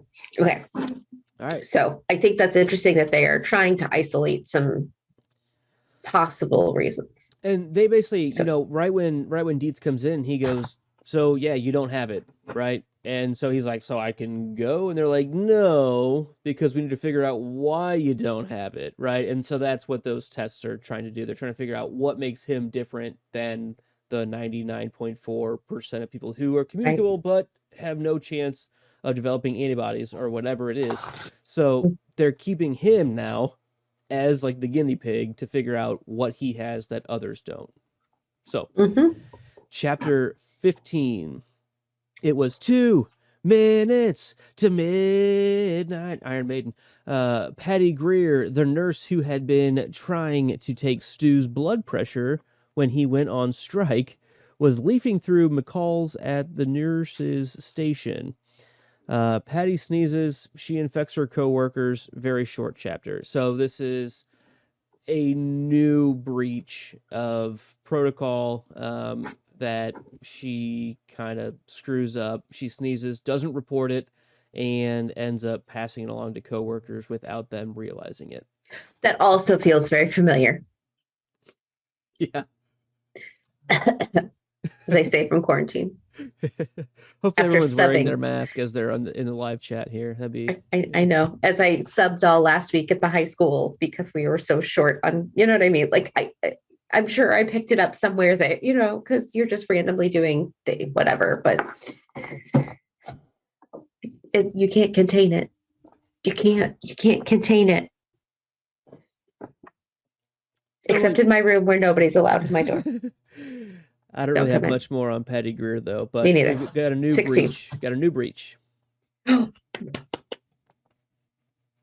Benji, you are in fact muted. Just so you know. And you have been for a while. Sure enough. Good thing, because I'm saying some mean things. All right, so well, anyway. So a day later, on June 23rd, a big white Connie was roaring north on US 180. Poke and Lloyd rob a Quickie Mart, and it does not go well. Lloyd wakes up in jail. Whoop, Lloyd, we're going to pokerize him. Oh, my Lord. Okay. So this is kind of where my question was going to, the most annoying character thing, or any, because later on we have some questions, but I was going to ask, who is the most annoying question and why is it Poke? Because, oh my fucking Lord, the guy who just repeats, and it's like my biggest king, like antithesis, like when he just wants to repeat over and over and over, the whoop over and over and poke, whoop, pokerize him. It's like, and like, but people do that. But you're right. I know. And it's my biggest like pet peeve is when you just repeat your catchphrase over and over, or you tell the same joke 20 times in the same day because, oh, what are you doing tomorrow when it's your brother's wedding? And he says it 20 times at the bachelor party. It's like, fuck you, dude. And yes, I'm speaking of one person in particular. If you're listening to this, good. I hope you know who the fuck I'm talking about. Anyway, but that's what Poke reminded me of. And so hearing him get blasted away in the Quickie Mart just made me so happy, because he's a biggest piece of shit. First because Lloyd, I mean, yes, Lloyd joined him on his escapade and, killed one person out of the many that were killed, but Poke killed a lot of fucking people because Poke was a psychopath. Lloyd was just a douchebag. He's just a dumb lackey. Yeah. What I'm hearing is Benji's really sad Poke's not coming back. But wait, there's more. Yeah. But I like this chapter because Oh, neither of these are good guys. So it's kind of interesting. Okay, where's this going? Like, it's one of those, why are we following these two now? So it's not just, so maybe we're not just going to be following the good guys kind of thing, getting a little bit of both sides. So I actually really do enjoy this chapter. As much as I hate Poke, I like this chapter. I thought it was a fun chapter. I thought it was interesting to see this side of society being brought into it to some extent. Just two guys on a killing spree, interstate killing spree, right? And he was like, "Man, that's awesome. We're interstate murderers." Like, you know, he's just like, interstate killing spree. That's our new band name. But you know, hey, but you know, he was just like, "Man, this is awesome." But Lloyd's just an idiot, right? Like, it was Poke that is really like the evil one to some extent, and we'll talk more about that in a couple of chapters, I think. But I thought it was a fun, interesting, almost like this could have been a short story type chapter. Like this, yes, these are two guys that we could have like gone through their whole killing spree, and that could be a short story. And you can it's very natural born killers. Like, Sure. if you've ever seen the '94 movie or mid '90s movie, Natural Born Killers, very much get the same feeling as a drawn out version of just this chapter, kind of thing. Yeah, totally. Any more on all right. Poke and Lloyd? Nope. All right, chapter 17. Starkey was standing in front of monitor 2, keeping a close eye on Tech second class Frank D. Bruce. So shit is out of hand at Project Blue. The media are waking up. Starkey authorizes lethal response. A reporter and photographer are shot on a back road. So this is the media kind of waking up to things The flu going well. That for sure, because that's been mentioned many times that there's a small flu outbreak. They're calling it the super flu. It's only in certain pockets. It's maybe anthrax. You know, like that was very early 90s and 80s as well. But you know, it's been kind of hinted at, but now it seems like we're getting more people that are going out of their way. At least this reporter and photographer show up at the Project Blue site and are taking photographs, and they end up getting tracked down and killed by some boots on the ground. Yeah. No, it's in Houston that happens with the photographer. Okay, sorry. Project Blue's in California. This is what they're trying to do is contain them. It's the towns that are being infected. Starkey gives a Troy command, and the guy in the line is like, "Oh God, did he say Troy?" Yes, I said Troy. And so it's basically like any of the disturbance of the peace and trying to contain or whatever. It's a shoot on sight. Mm-hmm. Yeah, kind of order. You find anybody trying to flee, you know, those quarantined areas. Yeah. Sure. So it wasn't at Project Blue, but it was at one of these sites. Media is becoming less. Yeah. They're becoming more proactive in trying to get information about what's going on. It's getting out is the point, right? Yes. And also I think this is where we're finding out that, there's pockets all around that it's spread. From where Campion traveled. Yeah. It said, let's see if I can. A doctor in Sipe Springs. It's the fact that they're making connections. It's not so much that there's a flu. It's the fact that they're making connections, all these different things. A doctor in Sipe Springs and a pair of reporters in Houston had connected what happened in Arnett, Verona, Karma City, and a town called Paulston, Kansas. Those are the towns where the problem had gotten so bad that the army had been sent into quarantine. Gotcha. So and then it says, it wasn't that the situation was important because it wasn't unique. Like, it's important in the Sipes Springs. That's the town where he gives the Troy order, or he gives it for them. It's not that they can contain it because they lost that chance with Arnett, is what it says. What's important with this one is that there's finally reporters who are going to go to something besides just the military diplomacy of like, oh, whatever, it's, just a flu. Like, there's an actual story here, and they're trying to shut it down because the very last line of this chapter says, there was no published report of disease or any other trouble in Sipe Springs, Texas that day. Right. Yeah. Problem handled.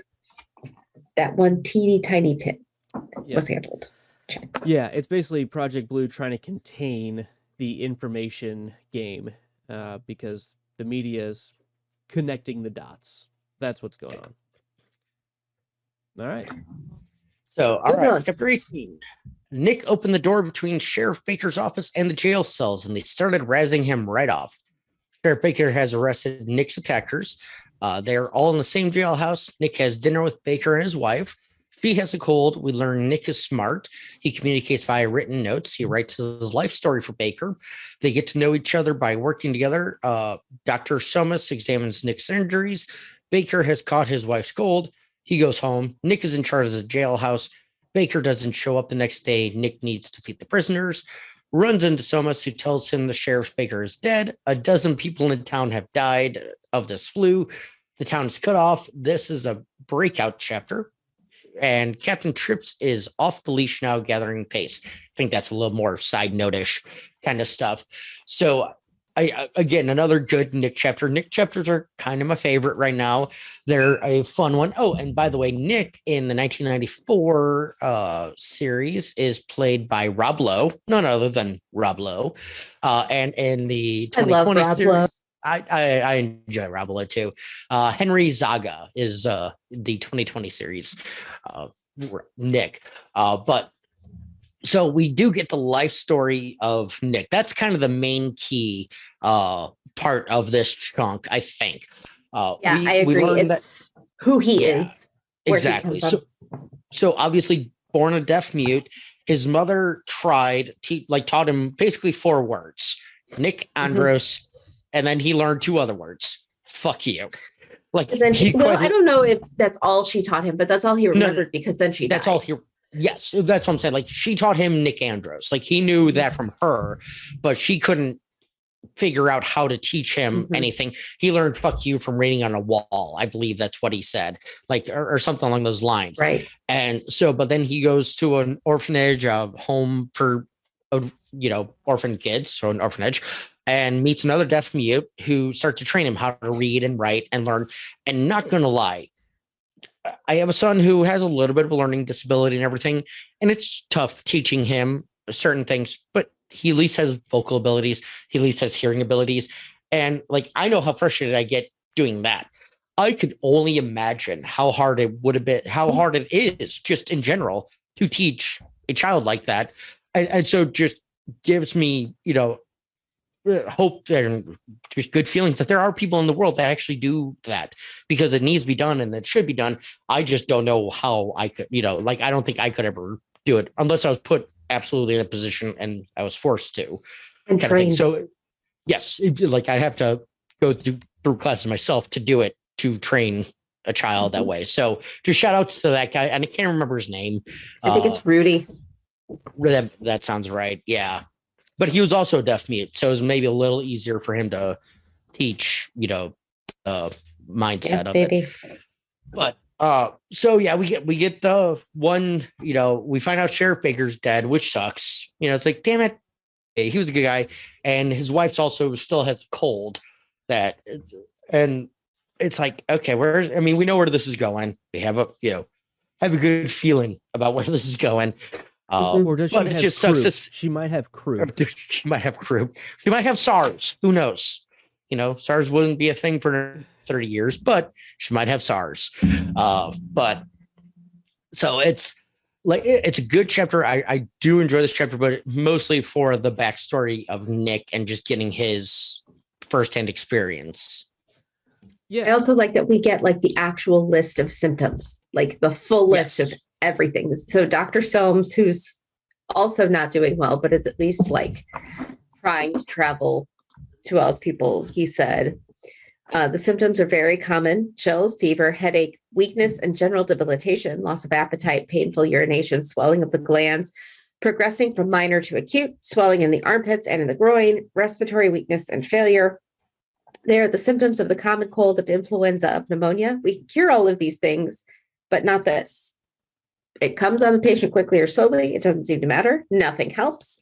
The thing escalates, backs up, escalates again. Debilitation increases. That's why it gets worse. And then finally death. Somebody made a mistake and they're trying to cover it up. Yeah. That doctor's all over this. Oh, yeah. Absolutely.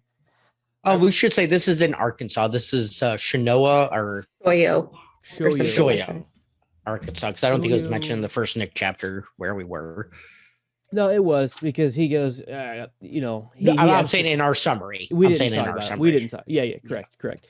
But That's I love obviously the relationship that developed between Sheriff Baker and Nick, and the fact that he deputized him like with less than 24 hours in town. Like Sheriff Baker, pretty good on the how do I want to say this? Like character judgment. Like just knowing that this is a guy that I can trust. Like if he's done the things that he's done in his life to get to where he is, yeah, I mean, I feel like he's gonna have a good head on his shoulders and kind of do the right thing to some extent. And the fact that he's now the only one that is able to deal with anything, it very much again kind of feels back to the Institute, where we have some inner police department things. That's right.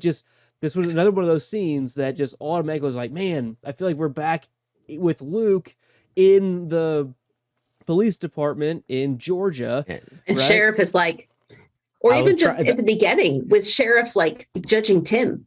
Yeah, absolutely. It's just that. those sheriffs are very similar. Like The they're- Sheriff in Needful Things is very similar to that too. A little younger. Yes. I would, but yeah, I'd have to reread it, but it sounds familiar for sure. he's the Yeah. main protagonist, good guy. Sure. Yeah, he's the one that does. And I think we mentioned that during what we read the Institute was that Sheriff kind of reminded us of Yep. Needful Things Sheriff. And yeah, I was trying to like literally typing in name of Sheriff for the Institute, like trying to find his name, and I can't find it. But yeah, very, very similar John. characters. Yeah, Sheriff John, that sounds right. John something, but I think, I'm more positive you're correct about that. But yeah, it's just a good sheriff character who, is trying the best. And yeah, I did find it a bit hard to believe because the sheriff would let all of his deputies go on vacation at the same time.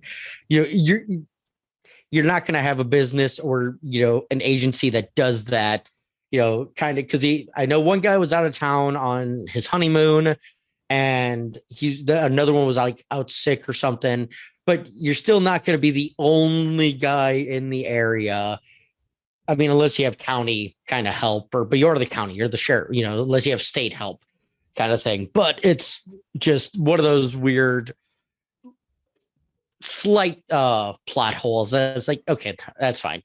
Fucking deputize Nick the deaf mute who can't literally call for help, if something goes wrong. Yeah. Sorry, it's a bit of a stretch. I mean, I understand like Nick. I like Nick. Nick's a good guy. He is a nice guy, but it's no nice guy. but Your Bronx is showing. your Bronx is showing, but you're not gonna deputize him in that situation. He would be more likely to deputize his wife to feed meals to him and do all that than Nick, just being honest. But I can overlook it. Still a good scene, still a good trust scene for Nick to be entrusted to take care of that responsibility. Yeah. Kind of thing. But now he has to deal with the guys that literally beat him up that are in prison, right? Like that's a weird thing to deal with too. And he's still trying to do the right thing. Like he's like, I got to get them food. I have to do still the basic human nature things for them, regardless of like, he doesn't seem to hold animosity towards them. Like he's more just still kind of afraid of them a little bit, but is like not avidly pissed off at them. It seems like that I noticed. No. He's like, well, they're where they should be. So, okay, that's fine. Good. Like justice has already been served. But he also even tells the doctor, he's like, no, I can't leave, because the doctor tells him, if you can get out of here, get out, right. go. He's like, no, I have a job to do now. Yeah. He's like, I have to stay here because it's what they need, because the sheriff is dead. Sheriff Baker's gone. Like we could talk about, I feel like this is one of the more important scenes that we've had. And I should get out of the Needful Things work, but I was like, these are all yellow. We don't use yellow anymore. I think that was a really great scene, and there it covers. It's one of the longer chapters as well in this section that we're doing. So chapter 19, It had been so long since Larry had been in Times Square that he expected it to look different somehow, magical. Larry is still in New York. His mom has a cold and stays home from work, second day in a row. He goes out for a walk, calls a friend. She says everyone is worried about this flu out on the West Coast. When he gets home, his mother is dangerously ill. He rings the hospital. It's in chaos. Yeah. That's another pretty good summary of that chapter. Also, an accurate portrayal of our current hospital system. Yeah. Yeah. So, I mean, it does play up because the two main places you don't want something like this to hit are LA and New York, our two of our most populous centers. Yeah. Houston would be the third. Or Chicago. Yeah, it'd be fourth. As much as they want to say we're second city, they're now fourth. So anyway, show my love for Chicago. So it's a good, like that ending chapter where it's like, the hospital is overrun, but he calls not his agent, but the agent's office, that's the friend they mentioned, asking if there's a check in there, and he's flirting with her. It's just a good old time in the city, walking around on his own. And then he calls his agent. Oh yeah, you got a check waiting for you and everything. And she's like, okay, and blah, blah, blah, blah. But she tells him about Captain Trips, which is, I think, only the second time the name is mentioned. That is, because the first one we get from, I think, because it stood out to me. So yeah, they're calling the first one I read a little earlier while we were recording. That's what I'm saying, and it only popped out like two, maybe three times. That was in like chapter 7, 9 or 10. It was in that, somewhere in that region for sure. Yes, so with it though, it's so we're getting the build, and now it's in the population center. It's in LA. It's in, New York, and it's driving shit nuts. His mom has it, and it's like, okay, how serious is this? Everybody's, it's kind of one of those similar to what we've gone through. How serious is this situation? Is it like, if you get it, you have to go to the hospital, you have to get, because it's a new thing. What is the protocol I follow? Exactly. I have, the big difference right now for us, we've had 2 years of figuring it out and kind of going through it. For them, this is day 4, maybe day 5. Not quite, because they've gotten, like, Stu and them have gotten to Atlanta, like, maybe 2 weeks. Maybe. Well, let's see. The last day we had was June 18th. The first day was, I think, June 10th was when he left. So I think June 18th was chapter 8. That was Hampscomb. So, okay, let's say 2 weeks. Fine. 2 weeks, but still 2 weeks for something like this, because this whole section is only June 16th through July 4th is section 1. So we're probably halfway through that right now. So that's where I'm kind of going with it. So maybe it's in the 20th. I think we're around the 20th. I want to say, or 27th. So that'd be only 4 days. So no, so I'm just, it's fine. Anyway. So it's, they don't have a protocol. This is when all hell breaks loose. This is when toilet paper goes on rations, because, you can go to the grocery store and you can't find a fucking roll of toilet paper anywhere, or, anything like that, because shit's hitting the fan, quite literally, maybe. It's a low fan. But, I mean, I liked the part in this scene where he calls his friend, and she kind of walks him through, like, oh, you do have this check, and he's like, did anyone name the deck say anything? And it kind of gets, so the deck, Donnie the deck, it's something like Dewey the deck. He is the drug dealer that basically our boy here, Larry, owes like $9,000 to. And that's like as much as he made overall, and he already spent a lot of that money. So that was the big main reason why he ran out of LA at the time, just to get away from that. Stu, our buddy Stu, was kind of floating that bill for him to some extent to get Larry. Wayne, my bad. Yes, sorry. Yes, it's all right. Apparently, I'm on character name. Yeah, no, good job, thank you. And we've passed June 23rd, by the way. Stuckey, it was the Stu. It's STU. So Wayne Stuckey is the one who's kind of keeping Dewey the deck off of Larry, but either way, Larry is a little bit in the clear right now. Like, he gets a lot of good information out of this phone call, right? He's like, okay, that's pretty well solved. That's pretty well on the way to being solved. So Larry's in a great spot. He is like, okay, the number one stress I've ever had my entire life, the biggest scare I've ever had, is kind of behind me right now. So he's like, I'm going to go and tell my mom. So he goes home to her apartment, and that's when he finds out she's like really sick. And they try calling the doctor. Is that an image? They have pictures. It's an image. They have pictures in this book. It's a picture book. Can you describe that picture for me? As if it was it's a black and white photo of a dude kneeling over a woman on the floor. Oh, okay. He found his mom on the floor. Right, yeah. Right. So she's not in a good spot. He's trying to figure out, how do I get her to a doctor? And there are no doctors available. Like, they don't do house calls anymore. And the hospital just can't figure out. He can't even get through on the phone to them. Right. It's in chaos, as our summary provider, John Birmingham, delightfully mentioned. So awesome. I think that wraps up chapter 19 for us. Yeah. So, all right. So moving on to chapter 20, the Harborside was the oldest hotel in Algonquin. Franny is staying at the hotel, writing a letter to a friend about her troubles.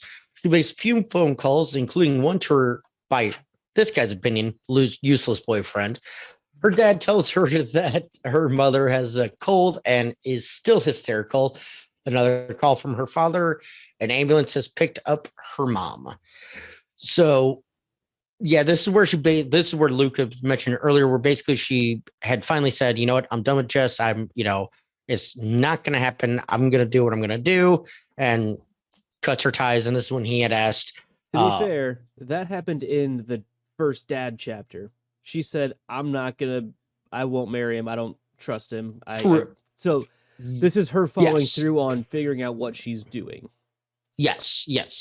And that's fine. And he does make one more play at it of like, do I not have any say in this? Do I not have any kind of role to do?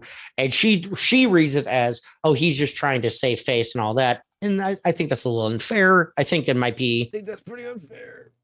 And I think it makes total sense in a female's like brain of like, well, he assumed we wouldn't have anything and it didn't work, so I'm just going to let him off the hook. I think it's. Oh man! Sorry. I'm not saying she's right. I'm saying that's her rationale, and given time, there might be a way to come to a better consensus. But yeah, I see where she's coming from. Reasonable, it sometimes. I get that, but it's not reasonable. It's an emotional response, it's and difficult to mentally do that from my side. I apologize. That's that's fair. And that's why I'm kind of backing out, because like. I see her side of it. That's why I'm saying I see her side of it, but I also see the logic side. Anyway, so beyond that part, all I remember really, she wrote the letter to her friend, which was kind of meh. It was just her talking about her struggles and kind of everything. And so like, she wasn't telling her friend anything. She was just like, things are okay. Like basically, we'll catch up later. Like, I'm not going to drop this on you. She had a call from her dad saying her mom was sick, but she shouldn't come because, they weren't quite better yet. She got a call from another friend saying, hey, you could totally live here and we're cool with the baby. And then like as she was writing, she got that last call from her dad again. And he sounded very off and had to put his mom, her mom in an ambulance. And there were 6 people in the ambulance already. And like, what are we going to do? Yeah. No, and that makes sense. And like coming to that aspect, I've had a similar thing in my extended families, role very much not the same, but a similar aspect. A new sickness has come on someone and the husband's like, oh shit. Okay.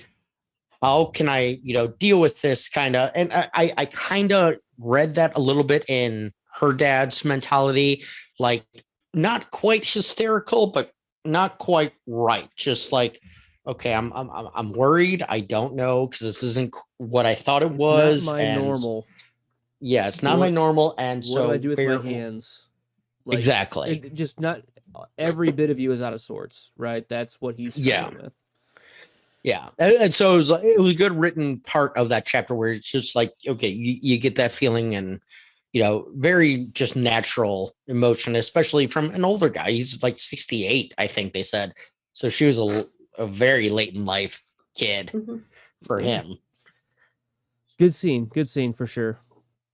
Chapter 21, Stu Redman was frightened. That's the first line of the chapter. His hospital is more of a jail. The orderlies wear guns now. He thinks because he moved to Vermont. Oh, yeah. Sorry. Yeah. The orderlies wear guns now. He thinks the surviving doctors are going through the motions. He's watching the news now, looking for signs. He sees a few. He thinks about escape.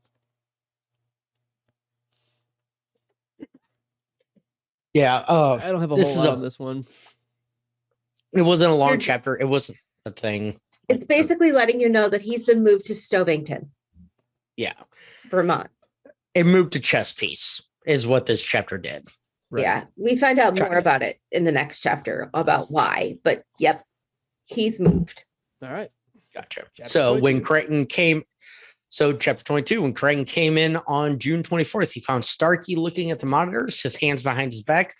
All is lost. Starkey quotes Yeats.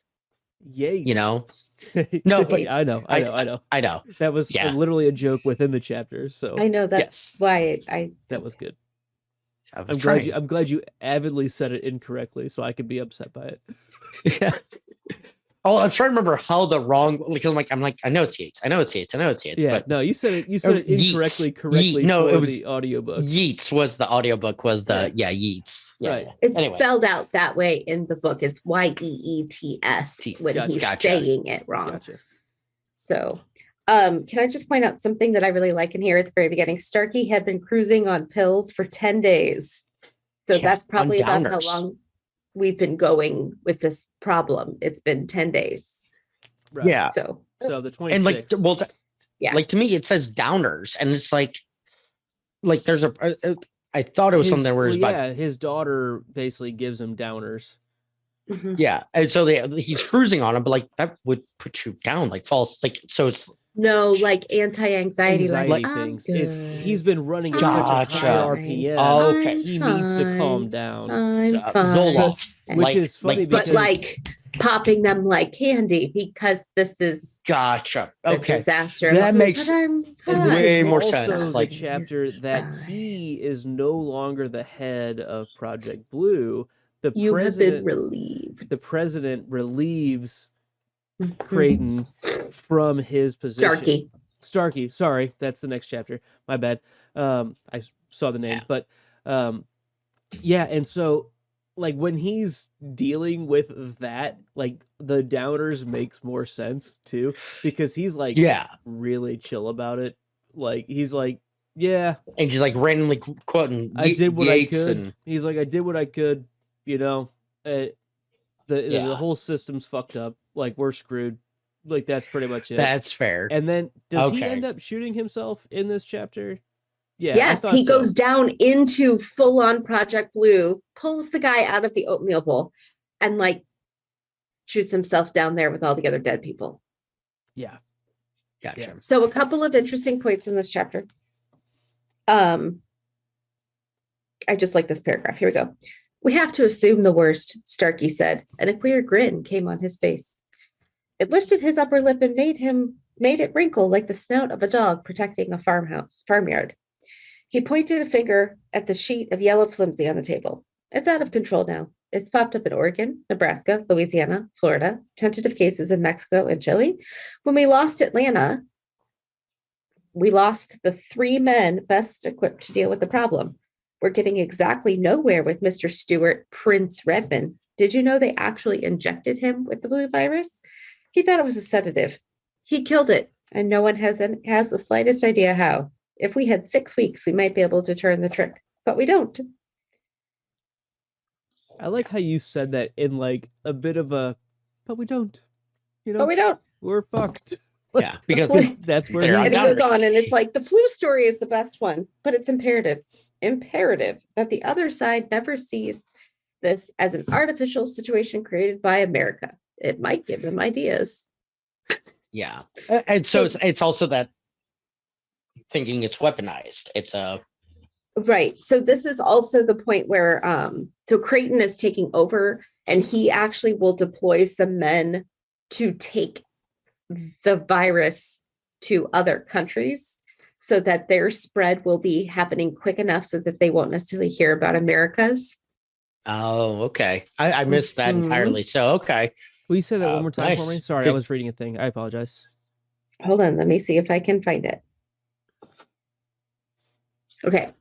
Then right after the part that I read, it says Cleveland has between 8 and 20 men and women in the USSR, and between 5 and 10 in each of the European satellite countries. Not even I know how many he has in Red China. I assume that's like an FBI CIA guy, right? Gotcha. Okay.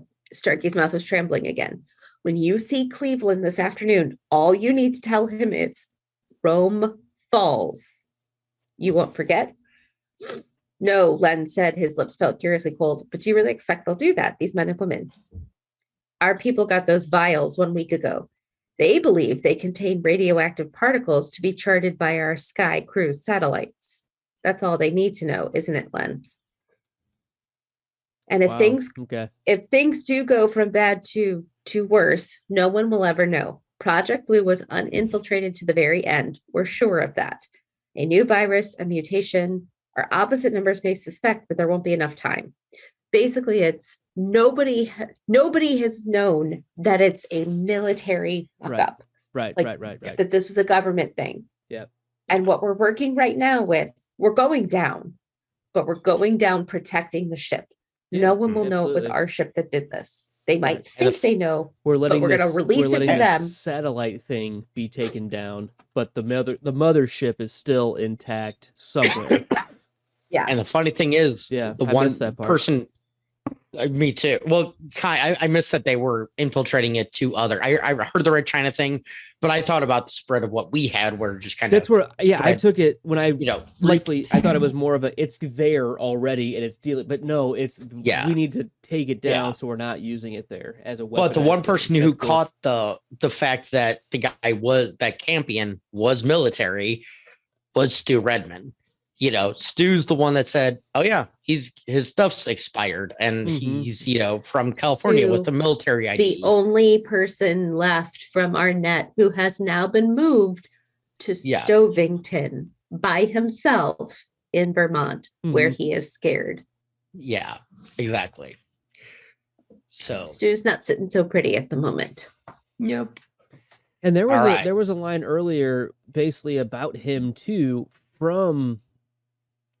It would have been Dietz in that chapter that we had earlier, probably 14, chapter 14, where he was like, just think this, you're under the radar.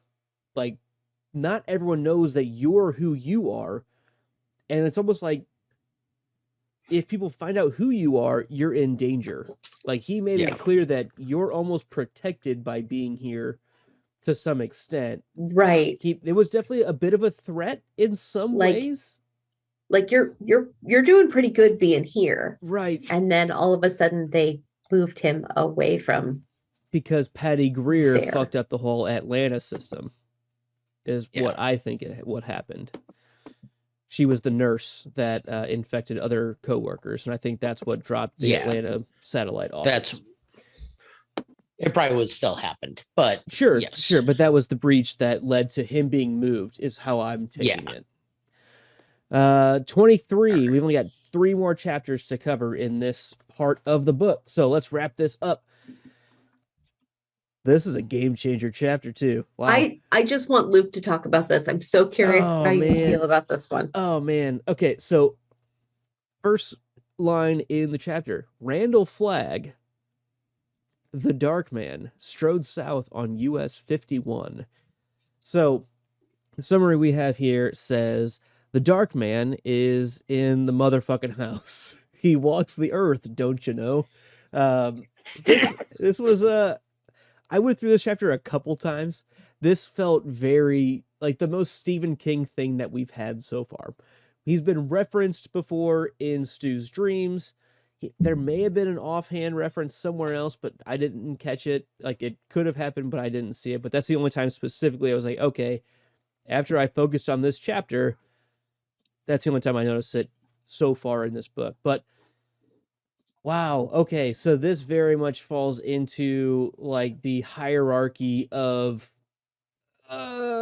evil dimensional type things. I don't really know how to describe it other than it reminds me of The Outsider. It reminds me of like all of those things, all of them. Insomnia, that whole hierarchy of evil is what I'm going to call it. He's definitely a part of that, or it's a different system. That's fine too, but it definitely feels like he is a plague. Like, I feel like that's what he is representing to some extent. It's plague, it's discourse, it's it sounds like, so the things that he takes ownership over is a lot of, I'm going to call it more like race riot type things. He mentioned disturbance, definitely. But it's not always Chaos. it's not always just chaos. It didn't seem like, because I specifically thought that, but there are times where it's very, very elegantly put in his, like, he's putting himself in a place to create discourse, and it's not necessarily disruptive discourse. Absolutely. So this is the only character so far that we've seen that is in a different realm of being, and he says that he's just on a highway. Yeah, but or he's just a psychotic and thinks a lot of himself and has no personal identity and is nothing in reality. But no, he definitely seems like one of those bigger type characters, more overarching characters that's going to be around for a while. And I'm surprised in the later books that we've had, there hasn't been any kind of mention of a character that's specifically this. But we'll see where this book goes, obviously. But great. That's what I got from it without going into like reading the whole chapter to you, because there's a lot of information about him. Yeah. And I don't know if I want to bring this up now, but I'm just going to. I've mentioned or inferred Randall Flagg one time in our show since we started it. And because one character specifically reminded me of him, Leland Gaunt.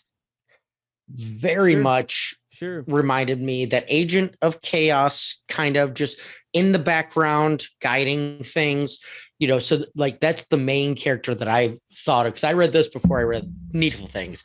And so when we read Needful Things, I was like, I've had a direct conflict from him to see that specifically. It was more of like he was just around and almost causing things without, it just depends on how integrated he is in those things that I haven't seen yet. Is that fair? Like it. Yes, I understand. I'm just kind of going off of what he mentioned here to my thought that I had back when we read Needful Things. It was like very much related just to this, where he just intertwined himimself into those kind of situations. Needful Things came out October 1991, right after he just redid this book. So I would say there's probably a direct influence on timing. That's fair. All right. So good for the walking dude. Yep. All right. So chapter 24, we're talking about Lloyd Henreid. Was led down the hallway of Phoenix Municipal Jail's maximum security wing by two guards. Lloyd is a superstar killer. His lawyer is young but competent, but he has a cold. So I like this chapter. I actually really like this chapter, just from the law and order side of of things. Like the defense attorney, coming up with the plan. And now, I'm not trying to lead you, Benji, but you were afraid of him the whole time, weren't you? No, you were scared out of your fucking mind. You were even planning on killing him before you went when you walked into that quickie mart. Yes, I was. Yes. Oh my God. Like, Melissa, yeah, can like you get the reading that. line where he finally gets it? Can you can you get to there? Or like where it's the line where Lloyd, it's almost like Lloyd wanted to be a good student. That's the line that I'm looking for. Because it was so funny. Like this, so the whole scene is Lloyd meeting his lawyer. And the first instance is his lawyer defends him to the jail guard. The jail guard's like, you're gonna lose a tooth for that. And the lawyer's like, I'm gonna count his teeth. Right. And guard's like, fuck. Okay. Because the jail guard, Lloyd ran him out to his lawyer. And so like automatically Lloyd feels like his lawyer has his back, which is cool. Yeah. And he's like, I don't know this guy, but that was a cool move. Like, cool. And so, Lloyd's just doing his thing. He's kind of an idiot, but he's kind of lovable in a weird way. Like, he's just dumb. Like, he's, in my opinion, just dumb.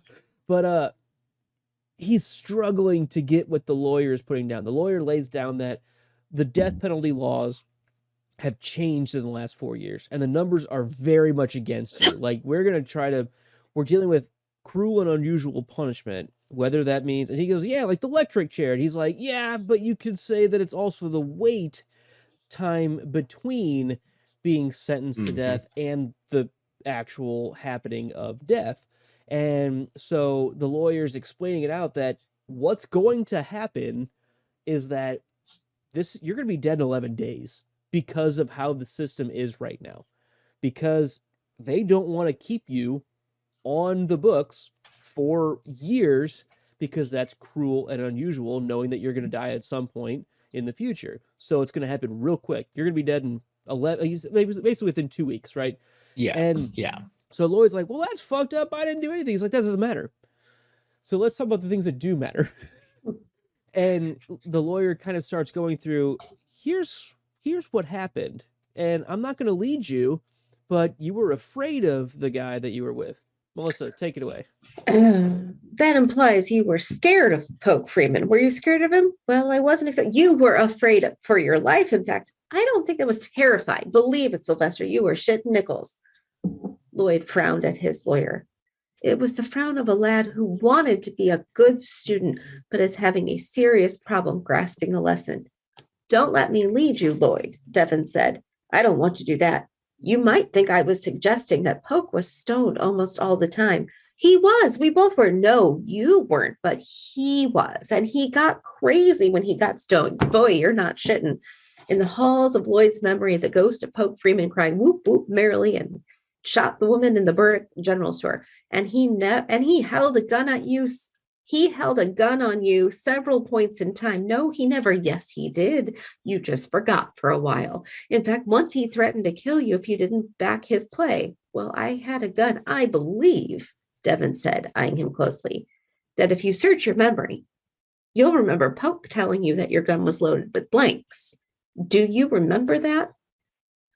Now that you mention it, and nobody was more surprised than you when it actually started firing real bullets, right? Sure, Lloyd said. He nodded vigorously. About damn near had a hemorrhage. And you were about to turn that gun on Poke Freeman when he was cut down, saving you the trouble. Lloyd regarded his lawyer with dawning hope in his eyes.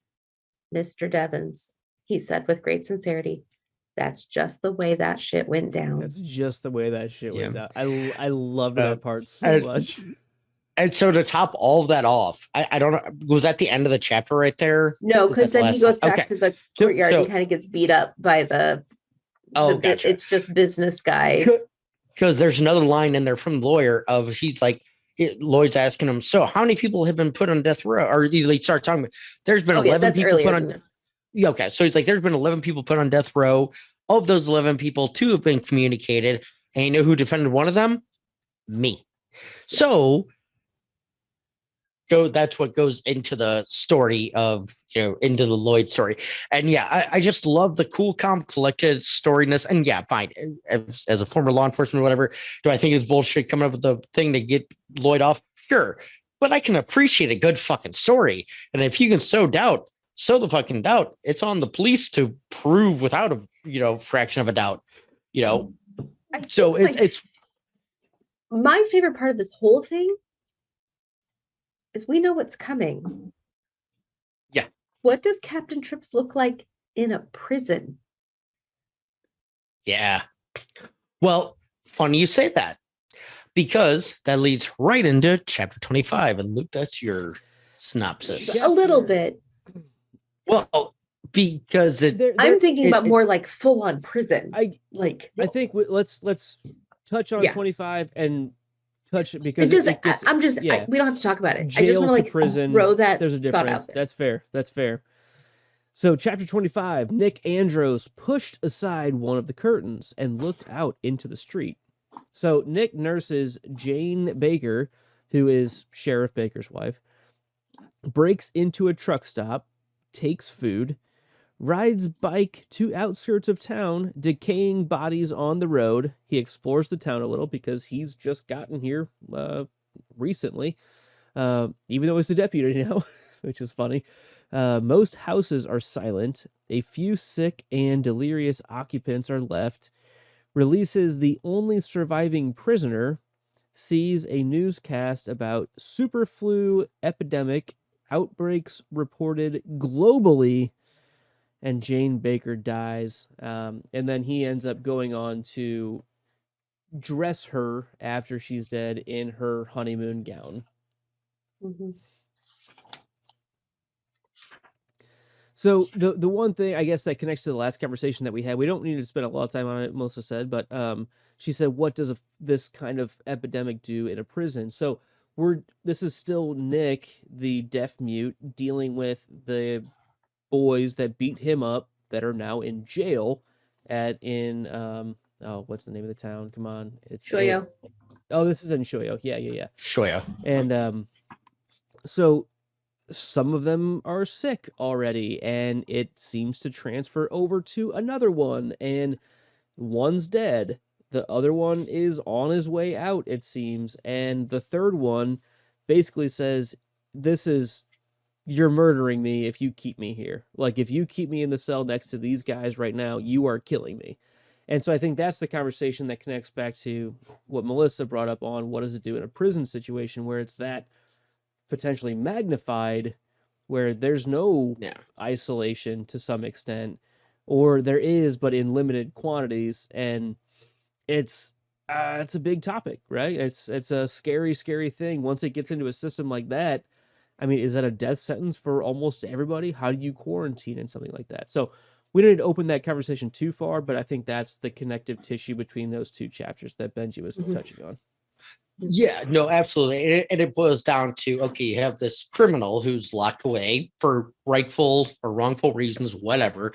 And it's up to one person, as in Nick, he has the ability to let him out, because the whole town's pretty much done. Shoyo is pretty much ghost town almost at this point. Mm-hmm. Very limited people. Nobody knows that these prisoners are in there apart from Nick. And so it's one of those, if you're living in that situation, you're stuck in that situation, you just have to hope for the fucking courtesy of a good person to come by, or you're going to die in that jail cell. Because had Nick been infected, was it Vince that was still Vic kicking, or it was Vic that, okay. Vic was the last remaining. So, it's one of those of, he would have been fucking up Schitt's Creek. No, Vic died. I was gonna say I didn't think it was. It was Mike. Vic died. Yeah, Mike. I just knew that there was no Vince. I just knew it was Vic Hogan, but I couldn't remember which guy actually got out. Gotcha. Fair. So it was Mike. So Mike's the one that, Mike's been let out. And then was that before or after he does the stuff with Mrs. Baker? That was before. After Mrs. Baker ends the chapter. After he lets Mike go to save Mike's life potentially, he goes and checks on Jane Baker, and she is dead. And that's when he dresses her in her honeymoon gown. Yeah, and as she had asked. Her last request. And we haven't really talked about it, but every time someone's like on the verge of dying, there's a lot of delirium that sets in. That's something that really hasn't been mentioned much. But we've seen it multiple times. Even from the best perspective example of people dying, like we've been in their head as they were dying. Even did Stu have that, or was at the beginning of one of Stu's chapter, but it was the other guy. It was the other guy. That's what I think confused me listening to it, because I was like, well, he was delirious, but no, it's Vic. This was Vic Palfrey from that's Vic Palfrey. Arnett. Okay. So that's how that chapter opens, which is and then the best example of that though, Luke, in my opinion, would be Larry when he found his mom. When Larry finds his mom, he puts his hand on his forehead and he says her brains are literally scrambling and they're being fried as they sit because the temperature on her head is just so high. Yeah, fever in general will do that. Fever in general, if it's so high for a prolonged period, will create those kinds of things. So that's not exactly an unexpected symptom. Exactly. So, all right. So, Melissa, do you have anything on this chapter that you'd like to add or anything? I feel like it's a really good place to stop. I feel like every single one of our characters has some sort of like major thing to deal with the illness. Yes. Yeah. Agree. Yeah. Like everybody's kind of had their own personal thing, and then we've got backstories. We've got This feels like we've broken this book into 6 parts. By we, I mean Melissa, and this does feel like the story is just jumping off right now. Like it feels like this is the plummet point on, okay, here's where we're at. Figure it out. Yeah. Or don't for a while. 25 chapters in. Yeah. Page 200. Page 200. Yeah. Page 200. I would say well picked starting part. All right. All right. So we're going to get into questions. Yep. Just a couple of quick ones. Yep. Okay. My question was just, who have you enjoyed, like interested in following the most? And who are you like least interested in continuing on with? I'll go ahead and jump on that one because I haven't read the rest of the book yet.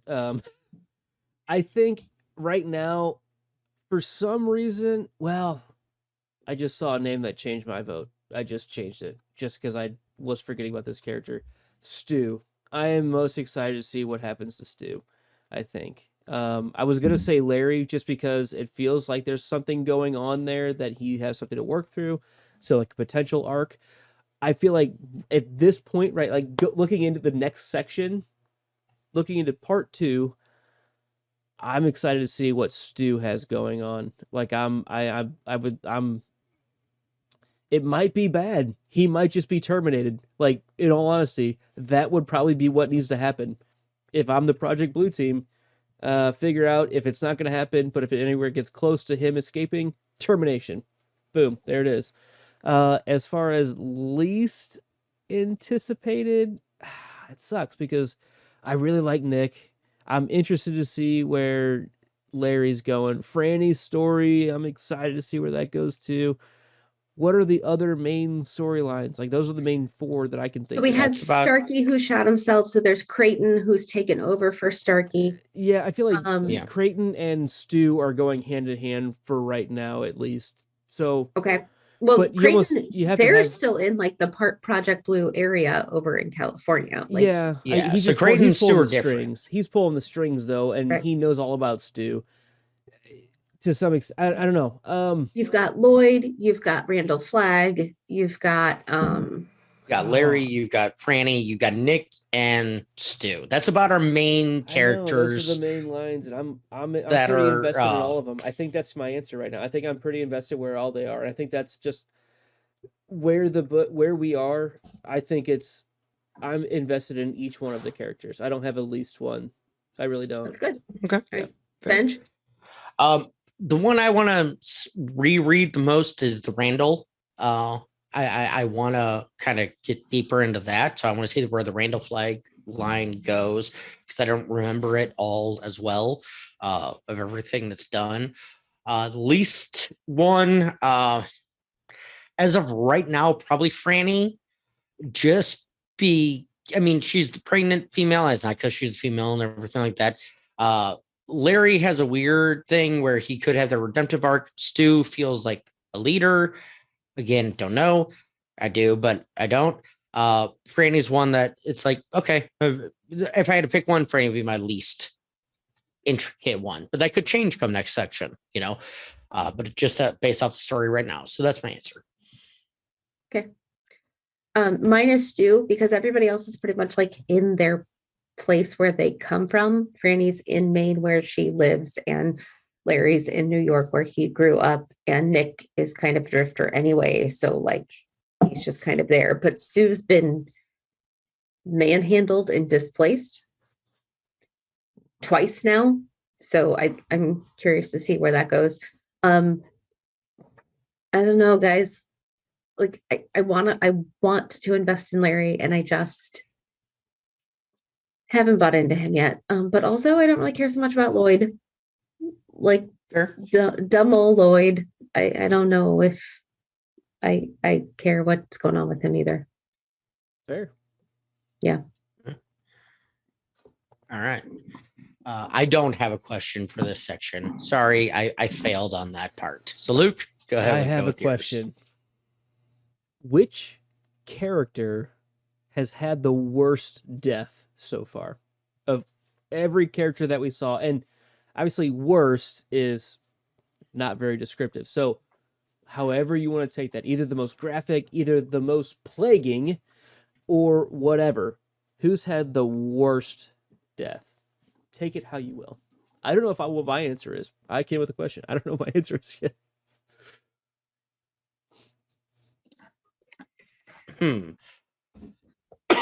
I hate it. So officially, like the Arnett people are pretty much all dead. The Campions are dead. Everybody in Project Blue is dead. There's not a lot of other dead right now. Well, there's a few. I mean, you got the Bakers. You've got some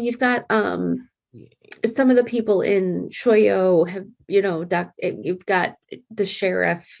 So there are some. I would say I'm torn between either Campion's wife and daughter, like being stuck Sally and on Levon. Baby Levon. Yeah, like this road trip from hell, like, and they're just purple and gross.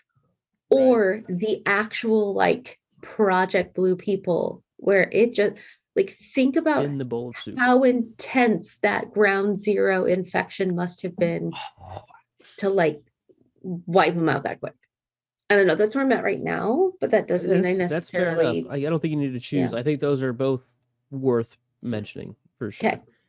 And I completely agree with those. I'm going to pick something different. I'm going to pick any one of the pokerizers victims because they were all completely unforeseen, like immediate, they like the one guy, especially the ones that stopped to help them with the broken down car. He shoots the husband and then Lloyd goes up and kills the wife. Those two, just because they were trying to be helpful and they died.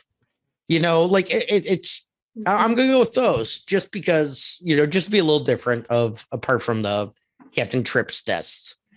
I'll go with. I like the approach on that. I mean, I feel like the technical answer would be Charles Campion, right? Like that's kind of like the leading the witness answer of like, yeah, his is the worst because it's literally the one that is what caused all of this, right? Like that's like. Yeah. What the technically correct answer probably could be, but that's why I left it open-ended of like I didn't say whose is the most detrimental. Like that's, it's however you want to take it. I'm going to go ahead and say Sheriff Baker and his wife. It's the combo between those two. I think those probably the most personable deaths that we've had, in my opinion. Definitely, because we spent multiple chapters with them. They just took this kid in who needed a helping hand, but was doing a good job on his own, and they realized that. So that's why they gave him so much respect. And like, I don't know, they were the right kind of Southern hospitality that just, they got, you know, and it's hitting all over the country for sure. But that was the one that I would say, to answer the question in an emotional way, I guess, was the worst in this. Yes, I would agree with. I would agree with you in the most emotional depth. Sure. Because the one you don't want to see, like even Larry's mother, who seems like a good person, No, but it's doesn't. like, I don't like her. No, she's okay. Yeah. She's okay. But like emotionally still, I'm saying Larry's mother, not Franny's mother. Franny's mom. I'm talking about Larry's mother too. I know. I who know. she is. I know. But all right. So moving on to the next section of our favorite thing. Luke, you have something typed there that just go ahead. What is your favorite thing? I really think, and I had two written here for a little while. So if you want to take this, I have a backup. Like I do. Go ahead. I was going to have this. I just didn't type it in because I wasn't sure. So Luke and I agree on this, but Lloyd and his lawyer, it's just the lawyer specifically, because it was just like, for me, was just such a good just breakdown and just fun scene. Apart from the whole story, it's a complete non-entity of this overarching story, but it stands out to me just as a fun, enjoyable part, you know. And I really did enjoy that, and I was saving it. I didn't want to throw it away because I wasn't sure after, you know, wanted to go through our conversation. But everything else that I did enjoy about this section, I think I liked that the best. Melissa, what was your favorite thing? So two, and it's interesting because these are not the things I would say are the reasons why I love this book so much. I'm really, the characters are people that I just enjoy so much. But this time around, the two things that I enjoy, one, it's like the technical aspect of trying to contain an outbreak. It just hit so close to home. So it's been really interesting reading this and trying not to have like emotional like whiplash, if you will.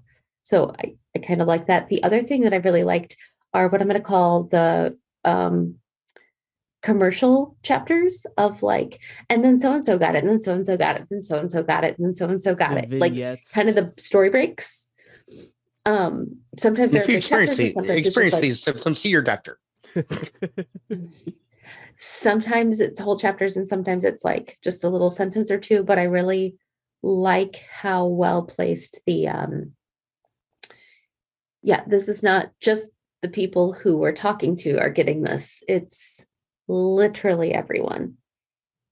Yeah, absolutely. So It's all right, Luke. Go ahead with your second choice. So thank you for letting me steal the first. My other favorite thing was Franny's dad. I really liked his character on, and I'm going to go ahead and just reread one more time what our summary writer, who did this without us knowing, we stole it from him, John Birmingham, what he wrote about the first chapter that we had, seeing Franny's dad. And where is it? Which chapter is it? One of you see it? It's gonna be chapter 4. No, chapter 6. Franny is much closer to her dad than her mom. They have a moment that lasts many pages. She tells him she's pregnant. He is a perfect parent in response. I kind of agree with, even though I don't agree with everything he says. He's what she needs. And I think he's healthy for her, for sure. And when he sticks up to Franny's mom, I think that's a great character moment as well. I just really thought that he brought a lot to the table across a lot of different things. And that wasn't just a flash in the pan. It was more personable than some other characters that we had in this section. I thought it was a good stance that he made. So that's what I'm going to say was my favorite thing for this section. Agreed. Fair. Completely fair. So, all right. Final thoughts for section overall. Does it make you want to continue reading? Like, legitimately, not like because we're doing this as a project for ourselves. But Luke, I'm going to start with you on this. Just a question to you, and you can continue on with your final thought. Yeah. Reading the first 100 to 200 pages that we read, would you feel you're invested in continuing on? Definitely. And it's funny because a couple weeks ago, I had mentioned to Melissa in a conversation that I started the book and I am not invested in this at all. And I probably want to start it over because I was maybe 10 chapters in and legitimately did not give a shit about anybody. I just didn't connect with anybody for some reason. And I think it came down to I was traveling a lot. Like I was on planes, I was falling asleep on planes, listening to this book, traveling for work and other things. And I think I didn't give the book a fair shot in the way I was approaching it on the initial approach. And so I restarted it, and I did, and I got all the way through it, and I said, I'm going to listen to it one more time. So I went through this section, these 25 chapters. And yeah, where I'm at right now, like I think it's a pretty dense book. It is. There's a lot going on. It's a lot like It, right? If you would have read 25 chapters in It, that's a lot to digest, and it's almost too much to try to understand on just one listen through or read through, even, like, because there's so much content. And I feel like where I'm at right now, I am very much invested in each of the main storylines. That's where I'm at, and I'm excited to see. Like when I tried to answer Melissa's question, I legitimately couldn't say there was one of those characters that I wasn't interested to see where they're going. That's fundamentally my final thought on it. If you've read up to this point with us, that's awesome. Hopefully you feel the same way as I do, because I feel very excited where this is going. Melissa, your final thought. I am really glad we're doing this book this way. I think going chapter by chapter, there are some chapters that were less than a page long, and so that wouldn't have worked. But also, like, you can't, I don't think we could have even done half and half. It's too dense for just a buzz through read like we've been doing. I have been waiting to read this book for 4 years with you guys. Only here's the deal. I tried reading this last spring and I only made it, like Luke said, maybe 5-6 chapters. And I couldn't pick it back up again. Like, it didn't grab me. And then I got really upset. I was like, but this is supposed to be my favorite. Have I hit my threshold of Stephen King tolerance, is kind of what I felt last spring. And thank goodness the answer is no, because I'm in. I think I know what's coming next. It's been at least a decade or more since I've opened the book. And so I'm very excited. Because I know the big plot points, but I don't remember all the details. And so when I come to those new ones, it's like, oh yeah, I remember this. And there are just certain things that I can't wait to see. Fair. And my final thought is I am the freshest on this for a read through, because I only did it about 2 years ago myself, and didn't hate it, but wasn't in love with it. Like, not my favorite Stephen King that we've read. But rereading this first section is why I stuck with it in 2019, 2018, whenever I did it, was because this section was fantastic. This is the kind of shit that I like. And this is before the pandemic that we're actually in right now. So this is more fantasy, and then it became reality. But it's, still enjoyable. I like this book. I like this story. If you get the chance, watch the miniseries too, because they are both very good on both realms of them. The 94 and the 2020 version. So, Luke, when we're done with this, me and you will sit down. We'll watch through both mini. We'll spend a month watching those and streaming that. But I like the opening of this book. It definitely brings you in and it hooks you, and you're like, okay, where's this going to go? And it goes a long way down the rabbit hole, which is fun. and I can say that without feeling bad about spoiling anything. And so if you're listening and you're just thinking about, maybe I don't want to keep going with it. It's enjoyable, and we'll try and make it as fun as we can. So with that ends our show. Make sure you're following us on social medias at Floats Down Here on Twitter and Instagram. Send us your digital flying specialist to floatsdownhere@gmail.com. You can find all of our shows at thepodcastthat.com. Subscribe and rate us and like us on iTunes and on YouTube under Drawbridge Media. This show and all of our shows at thepodcastthat.com are produced with the love and support of our wonderful Imaginary Legion patrons. You can learn more about our reward tiers at patreon.com/stayimaginary. And sorry that the stream crashed twice on us, but this video will be posted on Drawbridge Media. So for those of you who are watching later, because there's nobody left now, we will be back second week of February with the second half of book 1, chapters 26 through 42. So we're finishing up all of book 1 through about 182 pages this time. So a little shorter. But you'll float too. Stay imaginary. Thanks. The podcast that floats down here.